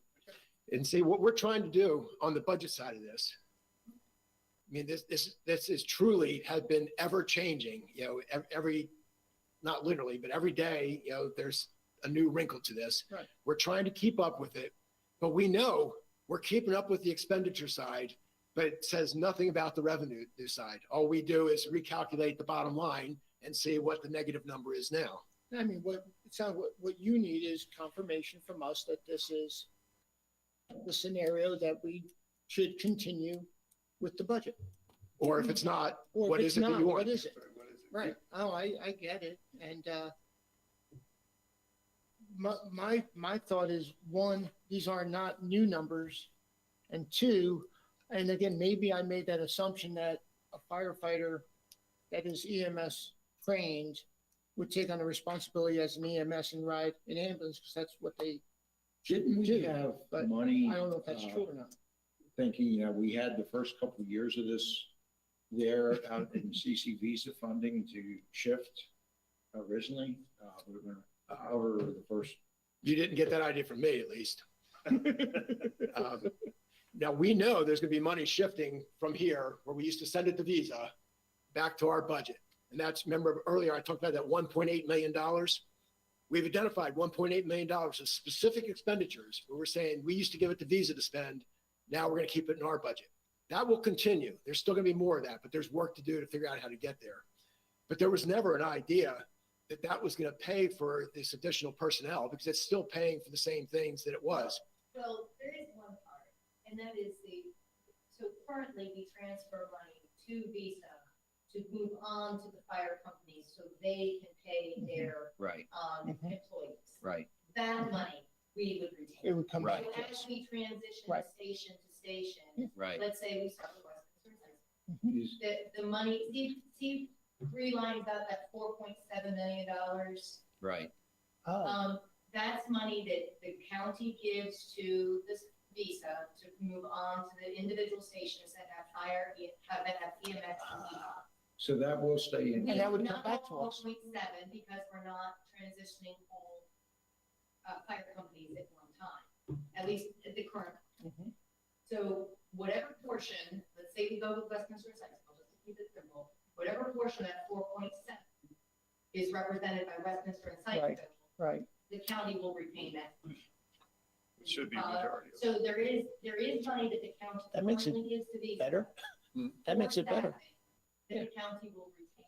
So we're already paying. So there are three buckets of money that pay for, staff. Need to get the There's- buckets out again. Got those buckets. Are they buckets or bubbles? There's county money. There's the EMS billing. And then there's private volunteer money they get from fundraising and other Right. things. So the county's current thought is that we will retain the county money associated with each station as they come online. We will retain the EMS billing associated with that service provision. And then there will be additional county funding necessary to fill that gap that between those two sources of money and what it actually costs. What is that gap? How much? We know, because the fire companies have told us, that it costs more money to hire and retain these employees than the county funding and the EMS billing alone. So Okay. that, to me, that was a very important question Commissioner Weaver's asking. What is that gap then? Well, there's not an easy answer to that because we're Oh, still come figuring, on. we're still figuring out what they're spending and how that all works against what we're doing. And just the biggest cost is the personnel. Just think, we have 13 companies paying who knows how many people for different pieces of time, and we're trying to hire a regular full-time staff. Very difficult, and they're not even paying people the same thing. So it's very difficult to just say, here's the cost, here's the new cost.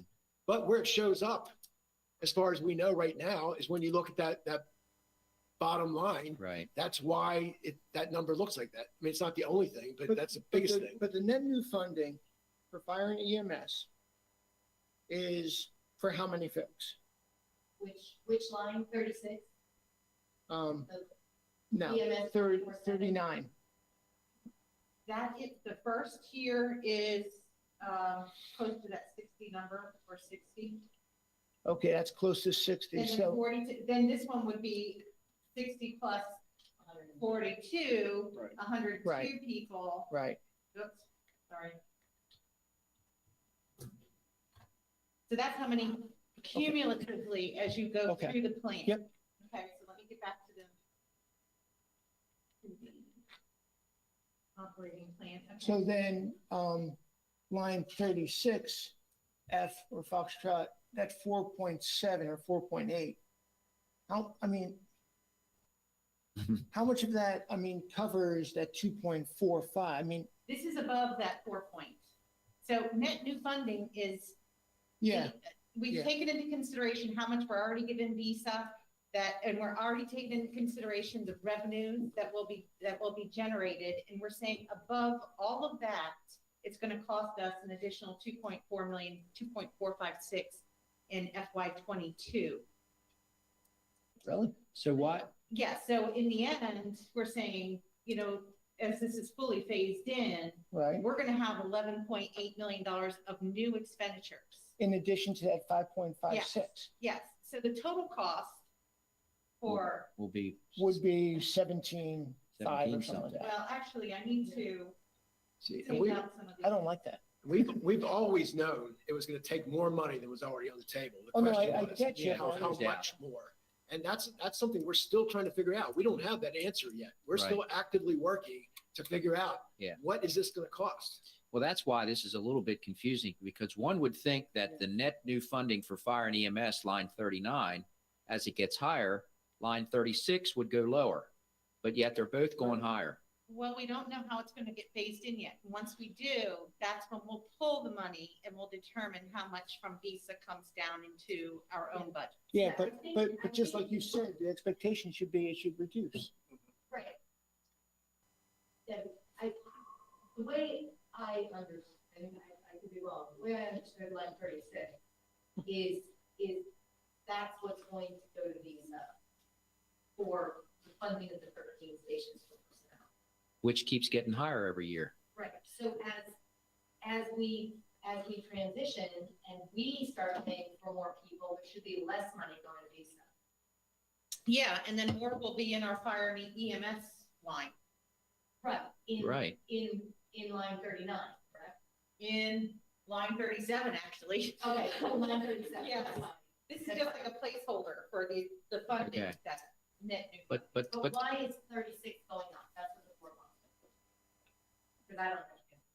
You want to talk? Again, Yeah, it's probably easier. yeah, so, another way of looking at it. Yeah. Oh, I'm sorry.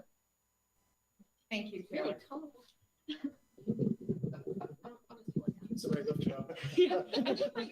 No, So if you want to look at it a different way, commissioners, as Deb said, in line 39, what's considered there are all the revenues that will be coming to us. So that includes the EMS billing, and it also includes the money that we're currently giving to Visa. So it's calculating what do we need extra. The reason line 36 is still there is it represents some of the expenditures that aren't being captured in 39. Another way of me putting it would be to take, let's say we look at fiscal year 22, and we're going to phase in 2 of the stations, and that's Sykesville and Westminster. Totally going off the top of my head here, but I think their amount that they use is, it's whatever 1/13 of that is, because they all get an even amount. So I'd take 2/13 of that number, and I could put it in line 39. And then in the next year, I could take 4/13 of that number, that 4.940, and put it in line 39. It's just the way that the expenditures are captured. But I promise you that net is a correct number. We didn't want to alert anyone or make it more confusing by starting to take off without a solidified plan and a vote from you all, take anything out of line 36. So it's still capturing all the correct expenditures. It's just separated into 2 different lines. So then what you're saying is, based on what we decide to do, line 36 could indeed start to decrease over the years. But some of not that- increase. Correct. Which will then fix that bottom line. No, unfortunately, those costs then would need to be moved into line 39. Right now, the cost you're seeing in those 2 lines are the total costs. The question is just, does it belong in this line or in this line? And over time, it will start to leave one line and move And just into the other. increase in the other line. So it's no change to the bottom line at all. So basically, does it belong in Visa's bucket or your bucket? Is that the way of saying it? Correct, yes. So if you wanted to look at it holistically, the total cost for EMS for next year in terms of all funding is approximately $8 million. It's the addition, well, actually it's 6, sorry. 6 million for 22. Deb took the thing away from I'm me. sorry. It's okay. so basically, it's line 36 and 39. Correct, yes. So it would be that 4.7 in addition to that 2.4. That's the total cost next year. The following year, adding there's another 40 employees is 4.9 and 4.6 added together. Now, we wouldn't do it this way because we want it to be visible. But all that money could be in one line right now, just saying one way or another, this is paying Yeah, for okay. these services. Okay, that explains it. That's why it was confusing, because it looked like everything was going up when one Yeah. should be going down. Right. Okay, I And got it it. will. Right. Okay. You know, Ted, I just had just one major question. You know, we have to increase county staff to deal with this. We decided to go with the county police department several years ago, and they're now growing in numbers and needing more. Now we have the EMS service coming in and going to need more. How are we going to pay for all these? I mean, I'm really starting to get concerned. These things we're doing here, and you know, you guys want to rob one program that's good in the county and strip it, Well- and you can do that, but that's not going to make a hell of beans in what it's going to cost us to run these other services in the county. Well, you should be concerned.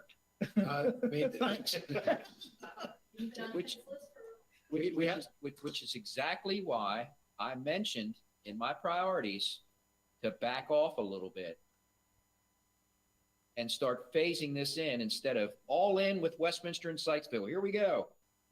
Because I don't know how we're going to afford this.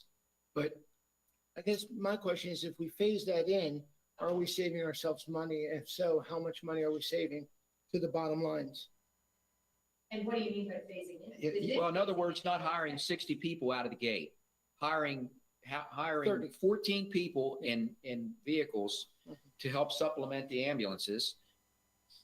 I'm looking at maybe we're not even in the mix here is buying these ambulances. What happened to that idea? That's, yeah. So that's still listed in here? that's in the numbers, right? That's in there? Okay, As planned, as Bob has proposed to you, okay. and with the transition that we got to nodding heads, that has been built into our meeting. Yeah, the only thing that I didn't really care for is that we're buying some brand new ambulances instead of starting at the bottom and buying old ones instead.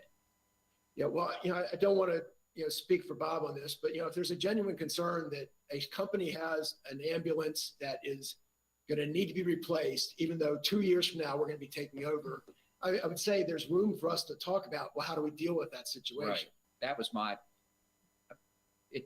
it came to light for me when Winfield came to us and got a low interest loan for $400,000 a couple weeks ago to buy a brand new ambulance. Yeah. Well, if we're going to end up buying it anyway, I'm like, well, what are we doing?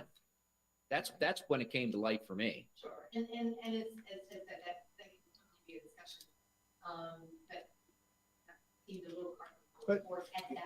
Right. But getting back, I apologize, just getting back to the numbers, because that's, where you're focused on, Steve, is if we don't do the 44, I'm not sure what number we should do or what. I don't know where that's going to save money in the long run. I don't know either, Ed. I'm just suggesting it. No, I get you. Because either we're paying for it or the firehouse is paying for it, or, Yeah, I know. so it's got to be paid for. There you Okay, Yeah. in the long run, it doesn't save you any money. It would That's free what up I'm some saying. short-term money, Correct. which is why I think we really need to focus on the idea of full implementation. On how are we going to pay for it? That's the question. How do we pay for it when we've got the whole thing in our hands? How we get there is not as important. And, if we do less than a full I don't want to say takeover. We start providing service in a full company.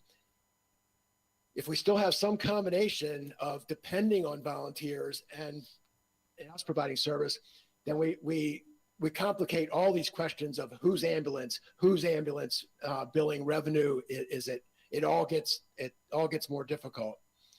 I think this works best if whenever we're going to start providing service at this company, that means we're doing it at that company now. Also, it doesn't, one of the biggest things that volunteers want to do is get out of the hiring game. They want to Right. make it clear. Yeah, hiring EMS. I'm sorry, Hiring EMS. that's who they hired today. That's who. Let's be clear here. The hiring game. Right. Let's be clear. Doing some kind of a combination like Ted was talking about, where they still are hiring some, we're hiring some, doesn't get them out of the hiring game. Right. So therefore, shouldn't we be looking now, well, one, if we make the assumption that this is where we're going to be going, we should be focused on where, like you said, where are we getting the revenue from? So if we look at like solid waste and we say we're pulling so much out of general funds into enterprise funds, how do we minimize that? And that money then can be applied to this. And Yeah. can go to your conversation about, doubling up on the landfill to get us to 30, 40 years and stuff like that, because that'll save us how much money on the general funds that are being transferred Right. to enterprise funds. Like we did And for- I apologize, Steve, I don't want to cut this conversation off. It's just I'm stuck on, regardless, where are we going to get the money? And Well- I think that's That's true, but we said we're going to start with this decision. yeah. let's make this decision and come on. We're just going around the bush You again. just want to make decisions. Yeah. Make a decision here. Yeah, Yeah, is it tough? Yeah, it is. Yeah, I'm not suggesting we do something completely different than what Bob's suggesting. Yeah. Let me be clear about that. I was just trying to look at every option when I brought in that phased-in approach. You know, maybe there was a better way, but Ted, I'm sure you and your folks, this ain't easy. I'm sure you've looked at every angle here. And if you're telling us that we should be all in with these 60-some people right now, or whatever it is, I lost count, 60. 60. Then I'm fine with that. You're the experts. Yeah. It's almost like me Yeah. trying to tell people whether you should wear a mask or not. I didn't go to school to be a scientist. That's right. I went to be a firefighter. So kind of a little difference there. But I'm good with it then. I'll stop that phased in thing. And let's just roll with this. Yep. And then we'll see what happens at the bottom line. So what we've done before is in making these decisions, and they're all temporary decisions, to get us to move forward, we do a motion second and we take a vote and then we move on, right? That's what we've Yeah. systemically done. So is there a motion to continue with the line items on 39? And well, really it's 39. It's maintaining the course of action to get to 60 personnel in accordance with what Director McCoy has shared. Yeah, motion to follow Director McCoy's phasing approach to personnel for the fire system. I'll make that motion. For all companies and all Yes. years. For all companies, that's correct. Do I have a second on that? Do I have a second on that? As a placeholder. I'll second it. Okay, I got a motion, I got a second. Yeah, okay. Okay, any further discussion? Really good discussion. Place- Seeing, yeah, Placeholder please. only now. Absolutely. Okay. Everything we are doing are placeholders. Okay. Let's Absolutely. make sure we're clear about that. Yeah, and these are really good notes. Because Thanks. I may, depending on what the bottom line looks like in about 8 sessions from now, I Yep. may come back and Yep. want to revisit this. Absolutely. Okay, further discussion, comments? Seeing here none, all in favor? Aye. Aye, got it. Let's move on. Okay, I want to make sure what you just, High five. Good decision. I'm not touching you. okay, now, did that include the part-time positions and those paramedic positions and the public safety training centers, or are you looking at Yes. those as separate Yeah, positions? Yeah, That. that's yeah, Okay. that's the 60, all Yes. in. Okay, Yes, just wanted to make sure. I think, Yeah.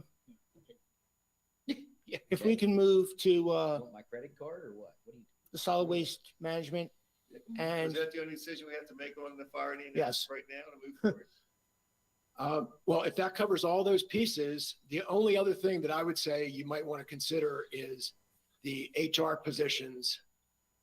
And depending on when you want us to actually be able to start a hiring process, we have to think about when they have the people to be able to do that. Well, if we've basically said this as a placeholder, committed to this, then we have to put the HR people in place. We have to. There's no way around that. why? So I would say that's automatic Okay, well, hold on a minute. because they I have don't, to. I don't agree with You that. need additional HR people to handle additional people. No, you down don't. here. Right, yeah, but hold on a minute. It wasn't just HR people, was it? No, You all need one. Budget. How about payroll? payroll, we don't think so, but there's Risk there were 3 management. HR, 1 in accounting, 1 in risk, and 1 in budget. Right, I think the HR positions are more urgent than the other 3. We, for accounting, risk, and budget, that's gonna be more about keeping things going once we have all these people. right. Right, With HR, it's about how do we get these people? right. Well, back to your question. I mean, I don't know how in the world we'd even begin to start this until July the 1st. Unless there's didn't somebody ask, well, when do you want to start this? This would be after July the 1st to begin this, which would give us time to get these people in place. Okay, but if HR does not have appropriation until Right. July 1st, you won't start the hiring process on July 1st. You'll start it sometime later. No, I'm talking about the entire process. So we'll put the people in place internally that we need first. And if that means we don't start hiring fire and EMS till August, then it is what it is. Okay, that's just what I wanted to make sure everybody was thinking about. Well, but don't you need the line item for those positions in the budget? It's in these numbers somewhere. Eventually, once Okay. we know everything is settled, it'll get to its proper place, Okay, but it's in the numbers. it's like ragu, it's in there. And Okay. and that can include the, not just the HR position. Yes. It includes the other three positions. Right. So do we need a motion to include the auxiliary position, so to, I don't know what you call it, back up the new fire and EMS people? Well, either a motion or to say, we know it's in there, move on. We know it's in there, move on. Yeah, I'd say we know it's I in already there. said Move on. that, you guys. Okay, Okay, then. They like the way I said it better. so, So that doesn't get a high five? Is that what you're saying? I No, ain't, not I'm that. not touching him. Stormwater management, the whole discussion we started having from, Stormwater, waste. not, solid waste, I apologize. We do the same thing all the time. Moving, SWs. general fund to enterprise fund, how do we take back the general fund dollars? And from the enterprise, transferring the general fund dollars? And we've talked about a couple courses of action to do, and, Dennis, I know you brought one up. I mean, would that satisfy? Well, it won't take care of all of it, but from my understanding, it'll take care of all but 600,000 of it. If we, can't remember what I said now, but it was, increase the recycling tipping fee by $25 a ton and take, cut in half the amount of waste that we're transferring out to Pennsylvania or wherever it's going to Pennsylvania. And then that money would stay, instead of transferring from general fund to solid waste, we just keep in general fund that way. And then double cell three. Double the amount of waste going into cell three, I thought. Well, double the amount, well, no, take it, you cut in half the amount of waste you're transferring out. Or actually more than double the amount. Correct, okay. Okay, Taylor, have we calculated the impact of doing that over multiple years?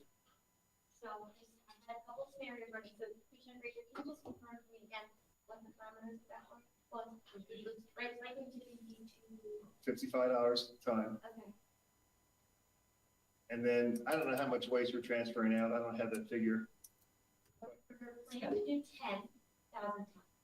Transferring out, oh, I'm sorry, David, there, sorry. It's 9. 90, Mhm. so that we're gonna only transfer out 45,000. It's dangerous. So you have to transfer, just for real numbers, you have to It transfer would about limit. 50,000 because we are elected to renegotiate the transfer contract, which probably cost us more than All right, because we guarantee a certain amount of trash. transfer out 50,000. Kills my scenario, but, Sorry, it does make a difference. no, that, But we were concerned that if we renegotiate that contract, we would get as good a gotcha, okay. cost deal. So Yeah. transferring out 50,000. We need a plan then to do something with that, because we're gonna fill this landfill that much faster. Yeah, it's gonna Correct. be about 24 years. Right. It's not gonna be tomorrow. No, it won't be tomorrow. 24 years is gonna come fast. But it's also Well, looking and if at we Yeah. have discussed that, other properties to be Right, used. yeah. closed. We're the worst before the car here, behind the car. well, I mean, it can always be changed. And could be using one-time funds for purchasing property. What's that cut us down to if we do that? Yeah, I don't think we have Oh. calculation for all years yet. You guys used to be so quick. I know, what's up with that? Well, It's because they're behind us, not in front of us. Yeah, If they were in front of us, it'd be, some things are more complicated than others. And, to the point that some of you're making, if we're gonna landfill more, we just need to be very careful that we're specifically thinking about how do we deal with this? If we're gonna say more landfill space, we've got to have a space, there's a whole permitting process, and we have no money identified for doing any additional landfill space. 20 million. And, 24 years sounds like a long time, but that's less time than I've been here. So, things move on. And the additional infrastructure, moving the transfer station. Right. Oh, right. Yes, right. There are other things that have to happen. The Right. transfer station won't be where it is, which would be another large expenditure. You're looking at, was $20 million for the next cell and moving to the transfer station, moving everything. It was not Oh, cheap. And Dennis, I understand where you're coming from, but this is, Right, but Very the fact is, we do have one-time money right now. If we said we're gonna do this, we have some one-time money right now to take the transfer station and move it.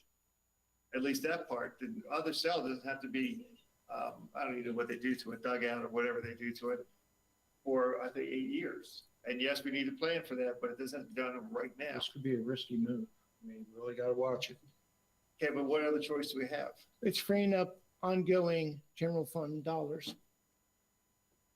Didn't Ever since- Director Didn't Director Castonguay state that he needed like $100,000 in engineering research potentially this year to start researching what a plan would be? Is that somewhere in this plan?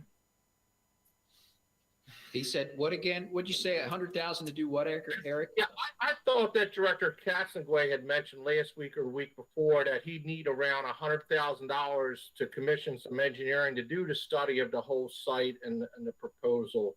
I was wondering if that is in this budget somewhere, that we have to potentially add that, because I think that's gonna be the first step, that we have to make the investment in engineering to get a broad view of what we're faced with. I think he did say something. Yeah. With regard to a master plan. Yeah, yeah. I think so too. I remember. I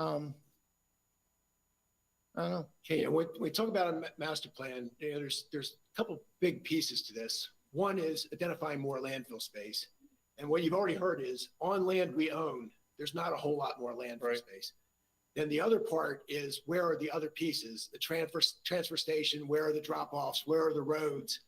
And we've talked for years about things we could do to improve some of that, and we haven't done it because there hasn't been money. But that doesn't, those changes don't gain you anything. They don't put the fund in a better position. It just might make it operationally Right. better. Mhm. But I mean, isn't that what we're looking for? Is to make things operationally? I'm just saying it's not going to make you fiscally better. Yeah, No, I mean, it's all one pot of money. But it makes it more discretionary, It allows us to be more discretionary with the dollars, right? Or no? okay, well, that's what I'm saying. On the second part, I'm Yeah. saying I don't think it gains you anything on the money side. It just might make it better to separate these two. Okay, Moving Lines of moving the track. transfer station, how it does is nothing for the money And side. Right. moving the transfer Right. station is going to cost us money. Right. I see what you're saying. It doesn't increase revenue. It just Yeah. makes us feel better. Okay, Yes. and what you got in yellow now is what the deficit would be. With the assumptions listed above, so it's the 110K tons total coming into us of MSW and C&D involved. It's all, anything but recycling. All right, So I'm sorry, go ahead, I'm sorry. Okay. It's the landfilling of 55K tons, so that would be splitting it in half. I know that's what you were talking about. Raising the recycling tipping fee to $55.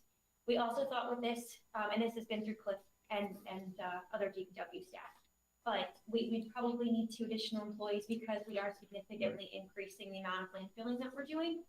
But what's not included in this number is what they'd need for any kind of additional vehicles. Post-closure adjustments, because we would be closing the landfill sooner, taking up more airspace. It's gonna have to speed up. And then any kind of self-bore design. We don't have that built in. We would need to, self-bore is the one that's on top of everything. So that's where the transfer station. Go to cell 5. Cell 4 was the next one over, cell 5 is one on top of all of it. Currently opening the rest of cell 3, and then there would be cell 4 on top. That was my understanding. Really? And then there's a capping cell, which is 5. The capping cell, that's what I Yeah, thought you were it's just, five. okay, yeah, okay. So so we don't have anything planned for the cell after cell 3, which is the one that we're in right now. Okay, and on post-closure, just say, we need to plan for what happens after you're no longer using. We need to financially plan for what happens after you're no longer using this. Now, if you plan to have it for 100 years, you can approach that in a way, how do we make sure we have enough money in 100 years? If you're going to do it in 20 years, then that changes the calculations and how much money you need to have. Okay, how much money is this saving us of what we were putting in there? Of what you had on your lines before, So it was 3. quite a bit. Yeah.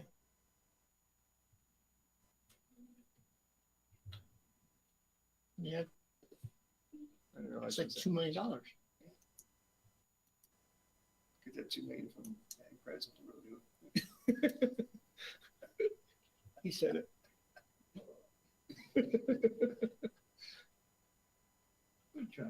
Bury the county in trash and destroy the farmland. Makes good compost. That's what it sounds like. Actually, you take trash in from other areas. That's right. We could make money out of it. And bury and make golf courses. Yeah.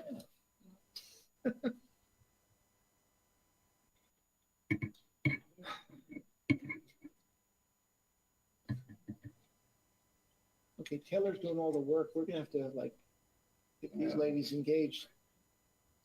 These are probably her too. It's just, I know. This next question is the other people. So should we put our feet up on the table and say, okay, you got it? Yeah, We don't talk about it does. What is your, is that what I'll bring it up I'm not next? saying it. Just tell us. Huh? It's not gonna say. Ba, ba, ba, ba, ba, ba. So this would be the savings. I know Cliff isn't here, but I'm sure that if he was, he would share with you that although there are financial savings here, there are some other items to consider. One of them being post-closure would probably be significantly higher because we are landfilling so much faster. And that could be, you know, in the realm of millions of dollars that Southwest Fund needs to put away in order to take care of post-closure testing and other monitoring items. So additionally, I can't speak for him, but I know in our conversations, he's talked about the fact that they would certainly need more equipment, and that equipment is not going to be $30,000 equipment. We're talking Right. hundreds of thousands of dollars. of equipment. 40 So- times. And another piece of this, and this is why I say it gets complicated quickly. Yeah, it can feel like, okay, change these numbers and we can work it all out, but there's lots of things that come off of this. As we expand the landfill, the amount of leachate we have is going to go up, and the expense for dealing with that, however we deal with it, is going to go up as well. And that's an expense, you know, we're talking about hundreds of thousands of dollars of change. So getting to a nice, quick answer on this is very difficult to do. But, so with all that said, Taylor, what's the number? The savings. that Yeah. you would see, so that's here in this line. So it'd be almost $3 million a year. Mm-hmm. Oh, that line. I was gonna say, what line? Yeah, in green Okay. here. So that's Yeah. the savings that you. That's, I mean, significant enough to keep the conversation on the table, Right. you know? We gotta get figures. I mean. Yeah, but I mean, put but things together. again, it's operational dollars, at least to have it in front of us. And even if, just another suggestion, out of that 2.8 that's going on for the next 3 years, I can't really read the numbers that well, but it looks like 2.8. You could take the 800,000 and just put it aside for the future expenditures that you're going to incur. So you actually be saving $2 million that we put in the general fund. I mean, you know, that we're not transferring over. But that 800,000 that we have over, just put it aside into the enterprise fund, and just hold it there for the expenses that are going to be coming up. Because you know, that I mean, like you said, all these other things are going to happen, leachate and everything else. But that still gives us basically additional $2 million a year. And I'm not sure we can say that yet, But, though. but we don't have to transfer over. Okay, yeah, I But- understand. But we have to make, I have you know, confidence in your assumptions. people, Ted. Yeah. So we can try and work toward that calculation, but just want to be careful that we don't overstate the net change here after we figure out the other costs that aren't built into this. And we also can't lose, you know, that the fundamental trade-off we're making here is freeing up some money against the shorter landfill life and the implications then that somebody has to do something about it. Right. This has to be a long-range vision. Yep. And we'll come up with all those costs. And it's like everything here we're doing short-term fixes to long-range issues because we need money now. I guess we have to, what's that company advertising, need money now? yeah, but this is, J.G. Wentworth, yeah. but, yeah, that's right. Wow. But this is still 20 plus years out, the landfill. And I know it's, It's 20 years, but I mean- you start filling it up and all of a sudden now somebody's gonna be stuck with $20 million bill to expand it, if you can expand it. So that's why you take, like, anything over $2 million that we're saving, keep it in the fund. That you can use that for the future, for the expenditures that are coming up. And if we do other things like composting or go to pay to throw and that kind of stuff, which I'm not saying we can't put that in the bottom line, but if those things come up, you're saving landfill space as well.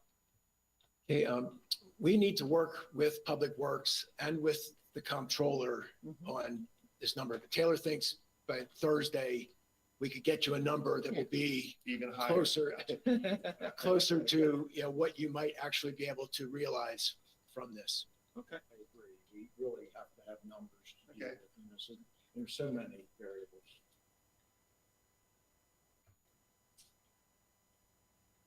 Well, it's a good chunk of money. Next Not to, item. And it's a good placeholder, it does. in anticipation of the fact that research and everything else could change over the next 20 years. Exactly, Absolutely. yeah.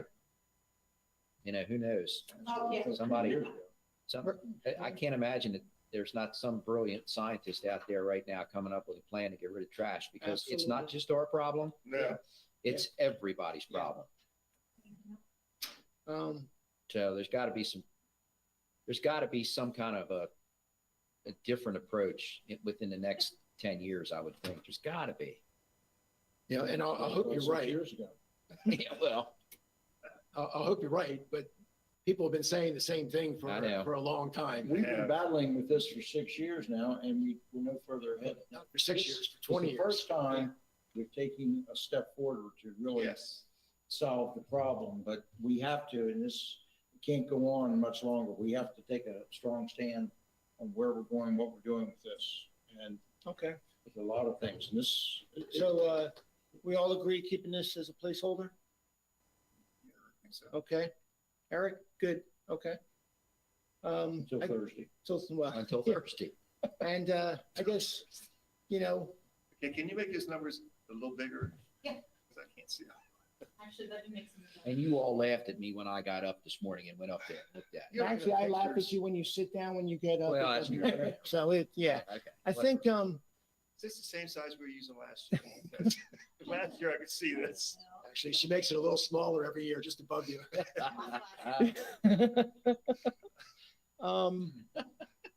let's, my recommendation Yep. thank you. is, let's talk ag pres. You know, if we're talking chunks of money, we should have the ability to talk ag pres. So, What's the bottom line look like now before we get into anything else? Well, I actually did not do that, put that on the bottom line. Do you want that on the bottom? Okay, sorry. If that would help, just to keep, even though we might come back and take it off the bottom line, yeah, like make us all feel better until Thursday morning. I don't know. That's right. Until then, I'll sleep better tonight. Yeah, okay. I'll call you about 2 a.m. and say, hey, Fraser, no, I was thinking. what that he was thinking? See how I don't have my phone here? I'll take it with the bedroom. It might be here.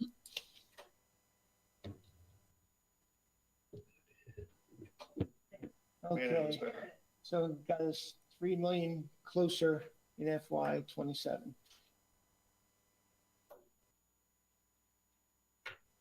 It does look better. Well, if we start talking ag pres, FY '25 will be clear, almost at the other years.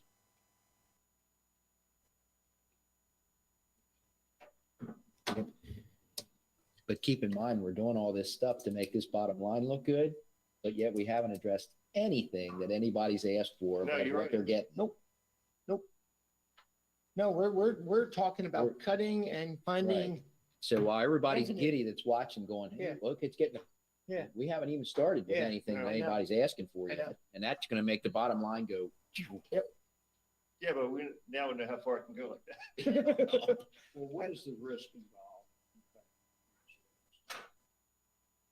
the risk involved in cutting ag pres is that we will lose the momentum from the community in the desire for ag pres. And And, our open space areas will. Well, yeah, I mean, we'll I, lose some. yeah, I think, that's the biggest, I mean, Carroll County, you know, like, Commissioner Wentz said, best part about Carroll County is the Carroll Countyans. And that has to do with, our community, which is highlighted by agriculture and the Ag Pres program. significantly, not all of it, but significantly. It's enough to have impact on. And I got none of it down in my district, but you better believe I love it. A little bit, Yeah, a little bit, a little tiny bit. but that's why, the fact that your community didn't have it, that's why it's the traffic congestion and everything else you have, and you're living with it. Well, And, I think part of the ag pres is also tied to designated growth areas, that we ensure we are building where it makes sense to build within the designated growth areas and protecting those areas that are not designated growth areas through programs like ag pres. But with all that said, there's a program out there which is matching the state monies with our money. And we, right now, are at 3.5 million. That's what you said? Or 4.5 million? So, Yeah, it depends on how you want to look at it. Yeah. But yeah, I think the useful number for you is that idea that there's $2.5 million that you can pull Discretionary. out without hurting the state program. And, on the idea of developing in ag areas, just want to make sure we don't lose that developing now is a lot harder out there than it was 20 years ago. Right. Not saying people can't develop out there, but it's not like it used to be. So if we were to take the $2.5 million and maintain the MALF program, which means maintaining our ag pres initiatives. It would also maintain the critical farms and the other programs that we're Rural in as legacy. well, right? Rural legacy. Well, Or does that take additional rural funds? legacy would continue. Critical farms, Critical Farms is a MALP program, It's Mount, yeah, but we forward fund it. it'll all be part of it, I think. yeah, I'm just thinking, how it works in terms of how much is happening. Once you set it aside for critical farms, you're waiting for the state to come back Mhm. with money. But yeah, and then rural legacy, you just need to set that aside, separate program. The state decides how much they're going to fund each year. Right. Independent of what they've done in other years. You just never know. And we don't have the rural legacy in this ag pres Oh, right. numbers Yeah, at that's all. a separate budget. Yeah, so in addition to this, we are receiving sometimes $1.5 million. So we're not even What about touching it. IPAs? Hmm? What about the IPAs?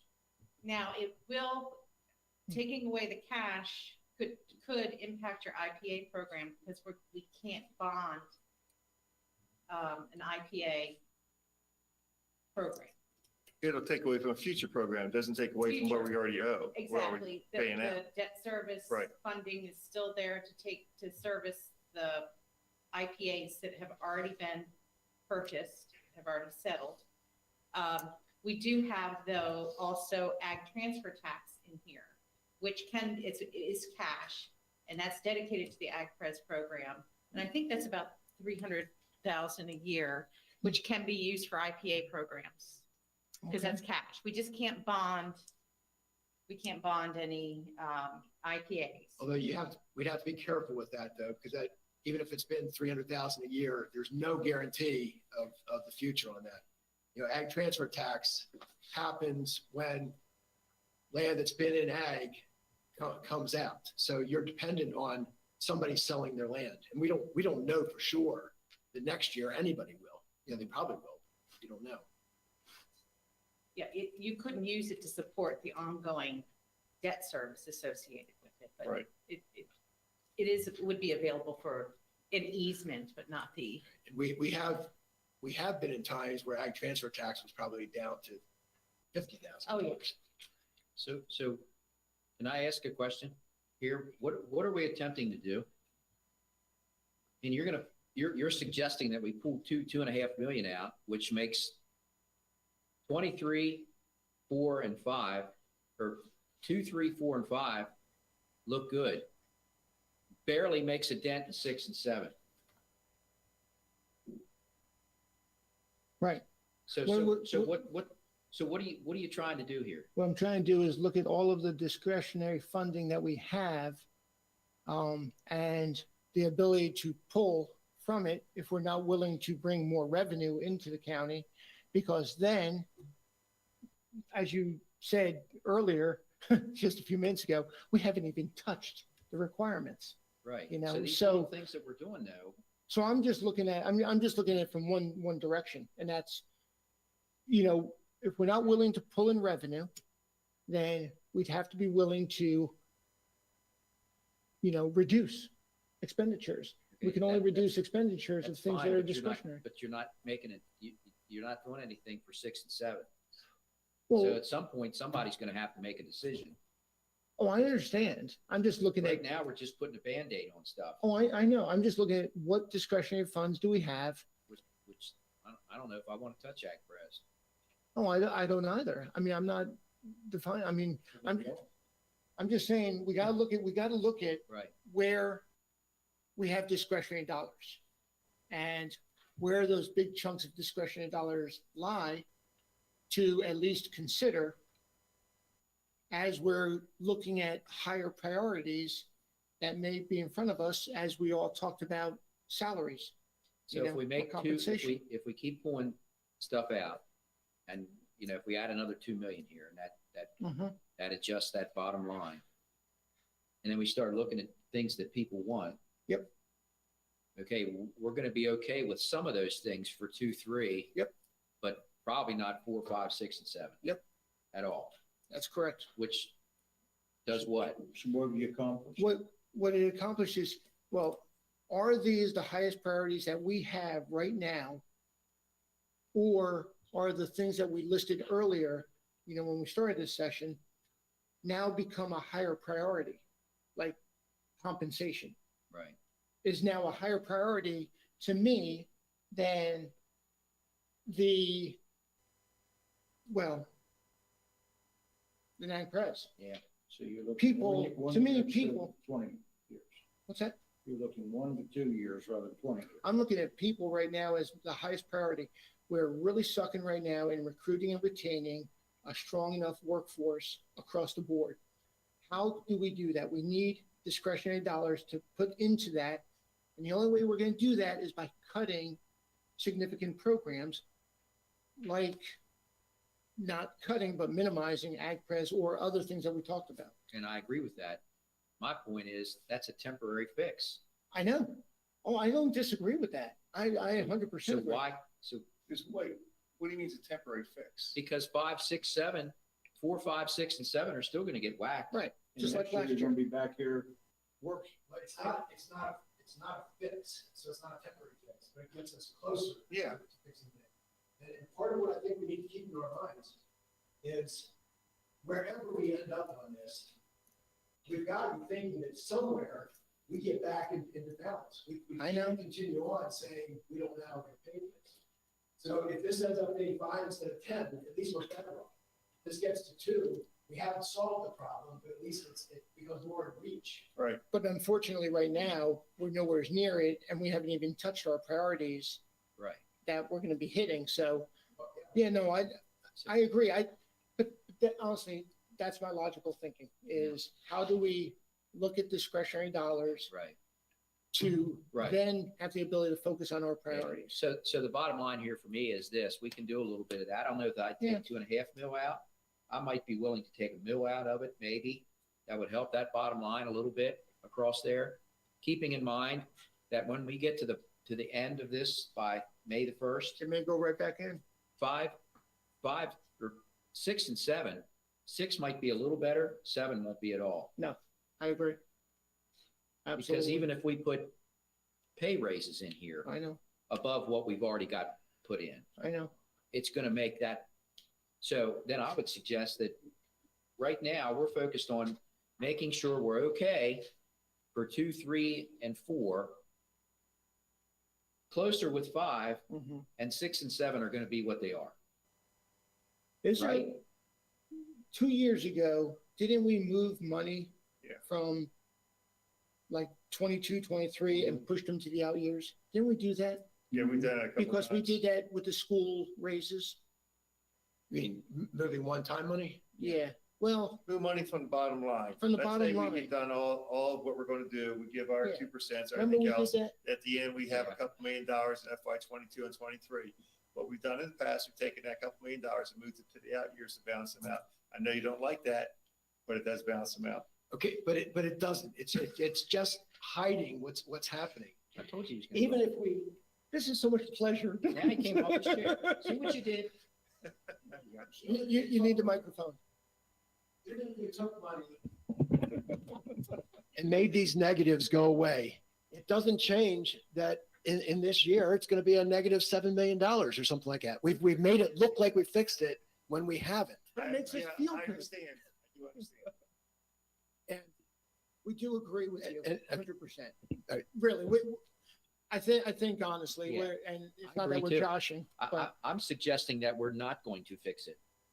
We're That's gonna right. make do No, with what we've got for 2, 3, 4, and maybe 5, and we're not gonna fix 6, 7, 8. we But didn't do it we've last got to be figuring out, we've got to be thinking that it needs to get fixed someday, if not And then today. another set of elected officials at some point are gonna have to do some kind of a increase. I don't know. Yeah, no, I get I you. mean, I agree with Commissioner Rothstein at this point. With all that all of our citizens have been through over the last year, I am not going to sit here and say, hey, thanks a lot for getting us through this pandemic, and we're going to increase your taxes now because FY 25, 6, 7, and 8 look terrible. Absolutely not. I agree.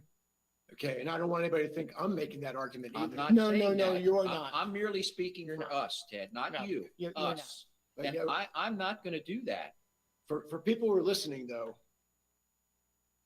if the revenues aren't as big as the planned expenditures, there's only two things that can happen.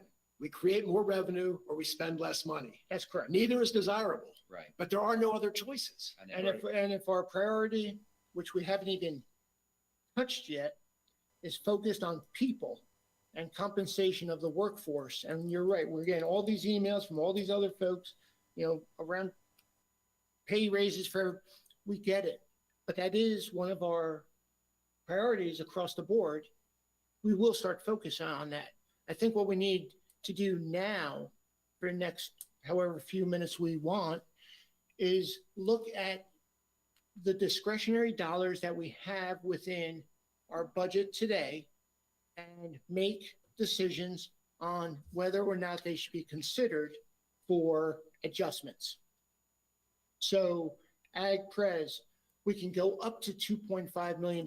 If we went to $1 million to show that we are not minimizing Ag Pres, that may be an approach, just that we're addressing those discretionary dollars. You already I think- have ag pres out at $2.5 million, don't you? That's on the bottom line right now. Yeah.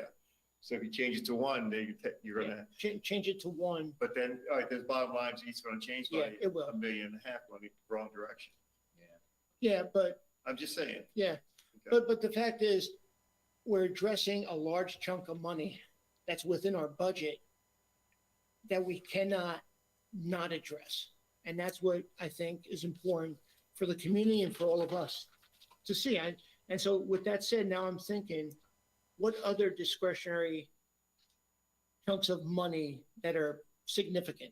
I don't want to talk about the veteran shuttle, okay, that are significant that we should be. There aren't. Okay. That's Yeah. part of the problem is there's Well, there's that's no all right. easy things to go No, after. that's right. At least, It's not all right. well, no, but Okay. it's all right. It's all right. I mean, as long as we're addressing it all. So before we move on, Ag Pres, $1 million is a placeholder. Honestly, I don't think it's enough. I don't think it gets us. It's my opinion. I don't think it's enough. I am, On how we look at the later years of the plan, I guess I just thought of something a little bit different way. The thing that really scares me, and I hope we don't do, is to look and say, okay, well, it's $5 million negative in the last year. Is it that much worse if it's a $6 million negative? And build something into the plan. And I don't believe we should allow ourselves to think that way. Right. Because we have to be moving toward Yeah. balancing ourselves to making this truly sustainable again. Could reduce staff. It's a good way to do that. We could reduce staff, but meanwhile, our priority is to focus on people, and we can have that conversation Yeah. about Yeah, I staff, mean, but, Our biggest expenditure is salaries. oh, absolutely. And when you think about that, what I encourage you to do is not think about reducing staff, but to reduce services. If you Correct. reduce services, you reduce service levels, then there are implications for the number of people you need. But that's another option. I mean, I don't like it. No, it is. You're looking at dollars and cents. That's where it is. Well, the problem with that The, line of thinking right now is you're going to reduce services in one place so that we can increase services in another. Or not do them at all. Okay, so you're suggesting then if that's the mindset, It's that we're not my not going to do mindset. anything with Just fire saying. EMS. No, it's not what I Because that's what I'm suggest. talking about. If you're going to reduce services here. Yeah. You're going to increase them over here. So what sense I- does that make? We just, I know put in what for you're that saying. grant for the body cameras, for the fire, for the sheriff's department. And with that grant, we added ongoing expenses on down the line. If we don't accept that grant, what does that do to our bottom line? You're talking for about the ongoing analyst. Expenses. We have not built it in with that assumption yet. Oh. That's not even in there. No. We've built in, we have not assumed the grant. We have no way to know right now the grant is coming. Right. And what we've built in on the expenditure side is what we think you need to do to more or less meet the law. At 25. 25. Right. And I say more or less because Wow. the law would not require you to fund the two state's attorney positions in 22. Right. But we've included them because he's already dealing with the impact of municipal body worn cameras. So if we get the grant, that would move up an expenditure, a one-time expenditure and pay for it.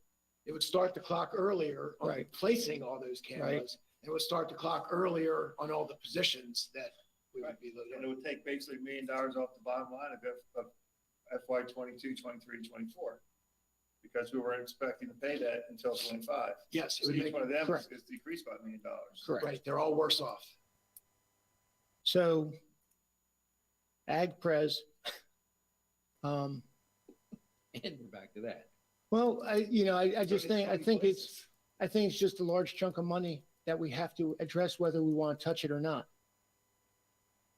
for this exercise, because that's exactly what this is for the next 4, 5, 6 sessions, whatever it takes. And then, Commissioner Weaver, you talked about personnel. Sure, we can all look at the personnel and see where we want to make recommendation. I don't believe any of us are prepared to do that now. I know I'm not. I would have to really take a look at it, but that goes against the grain of where my priority is of focus on I people. just threw it out. So- I mean, No, hate the I idea know. of it even, but that's our biggest expenditure. And like Mhm. Ted said, we got to reduce expenditures or increase revenues. And revenues don't look promising at the present time. So, Yeah, okay, but when we all gave our priorities, we all talked about the personnel and Right. raises and stuff like that, but Right. that's no longer your top priority? If it is, then why? well, you it keep is, cutting but maybe not with the same amount of workforce. Yeah, there are two things here. How many people do you have? Right. And how do you compensate them? Right. But again, on the how many people, I just want to keep bringing us back to, it shouldn't be looking at that position. It should be looking at what service are we providing. If you're okay providing slower inspections for building, you can have fewer people. But you can't get rid of a position and expect to keep providing the same level of service. Cover your ears back there. We can get rid of a budget analyst position. If we do, you can't have the same expectation for what we're going to be able to bring to you when we're doing these things. I thought you were a cape. Yeah. And these ideas are largely true throughout the organization. Right. We're already struggling to keep up with what we're doing. I don't believe there's any way we can talk about the idea of eliminating positions without very significant talk about what are we going to stop doing or what are we going to do less of. I agree. Is there a motion or an attitude to touch ag pres at this time for this exercise, For the what? for this exercise. Yeah, I cut it by more than $1 million. If we're gonna cut it, we need to, I mean, I know $1 million is a lot, but we got $2.5 million in there. The enterprise program is still moving forward. I think we look at the whole $2.5 million. Okay, that's a motion. Is there a second to that? I'll second that. Okay, Did you vote yeah? I know. I know. There's a motion and a second on the floor. Need any further discussion? This goes against the grain. Grain, that's pretty good for ag. My God. It's getting late. This, yeah, it goes against what I've been pushing from day one. All in favor?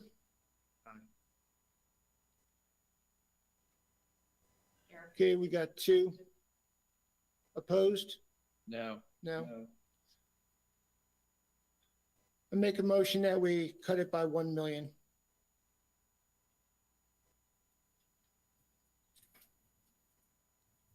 You could go down in increments, you know. I don't want to go about my increments. I got a motion on the floor for 1 million. Is there a second? Second. Okay. Got a motion and got a second. All in favor for addressing this to 1 million? Aye. All against? Was that a, Oh. Okay, 3-2. Ayes have it. Okay, 1 million. And that was Commissioner Boucher, myself, and Commissioner Frazier in the affirmative. Any other things we want to address? If we want to address personnel, my recommendation is that we focus that first thing on Thursday morning. Unless we feel like we're prepared to, because I just don't feel like I am. And then start looking at the priorities of effort that we've put in front of us. And let the dance begin, because we haven't even gone onto the dance floor yet. You know, we're basically inside the barn. So, Nice to put that, Chris. Huh? Barn will be going on. yeah, no kidding. Anything else for the good of the group? Any other thoughts, Ted? Just, you know, as you're saying, you know, it goes against the grain. I hate to do this. Don't want to cut that. And this is more, I know you're already feeling this more for people who are watching. You know, there's no getting around. There are no easy choices to make here. There's nothing you're going to do that is going to leave you all saying, okay, yeah, we feel good about that. You know, over the last decade or so, the easier choices have already been made. And we made some choices, you know, talking about eliminating positions without really talking about services. We did that during the Great Recession, and I think we're still paying for that. There are no easy answers here. You're going to struggle with what you're willing to do, and people are going to look at the things you're talking about and they say, well, that's really stupid. How can they think that's a good idea? But there's not going to be any good ideas. well, and I hope that this puts in perspective for those that are watching, which I don't know how many are, but certainly it'll be in the paper tomorrow, I guess, but whatever. It puts in perspective that what everybody's been hearing up until this point about all these funds we've got, that's one-time money that can help us pave a road or put a wire in the ground for internet. It does nothing, absolutely nothing for recurring costs. Nothing. Correct. And that road is gonna have to be taken care of in 5 to 6 years. Exactly. And if we're going to build the building, we got to put heat in it. And that, so So getting emails for turf fields and other activities, you know, will continue, but you're right. No, And I will restate what I said earlier. If somebody has some good ideas, I'd love to hear them. absolutely. And in fact, they absolutely can. I mean, that's what these work sessions are for, and that's why we have them open the way we do. So we hear those good ideas. Okay, anything else for the good of the group? Debbie, got anything? Ladies? Okay, Motion to adjourn. I got a motion to adjourn. Is there a second? I'm actually going to second it this time because I think we need a break. I appreciate that. I got a motion. I got a second. All in favor? Aye.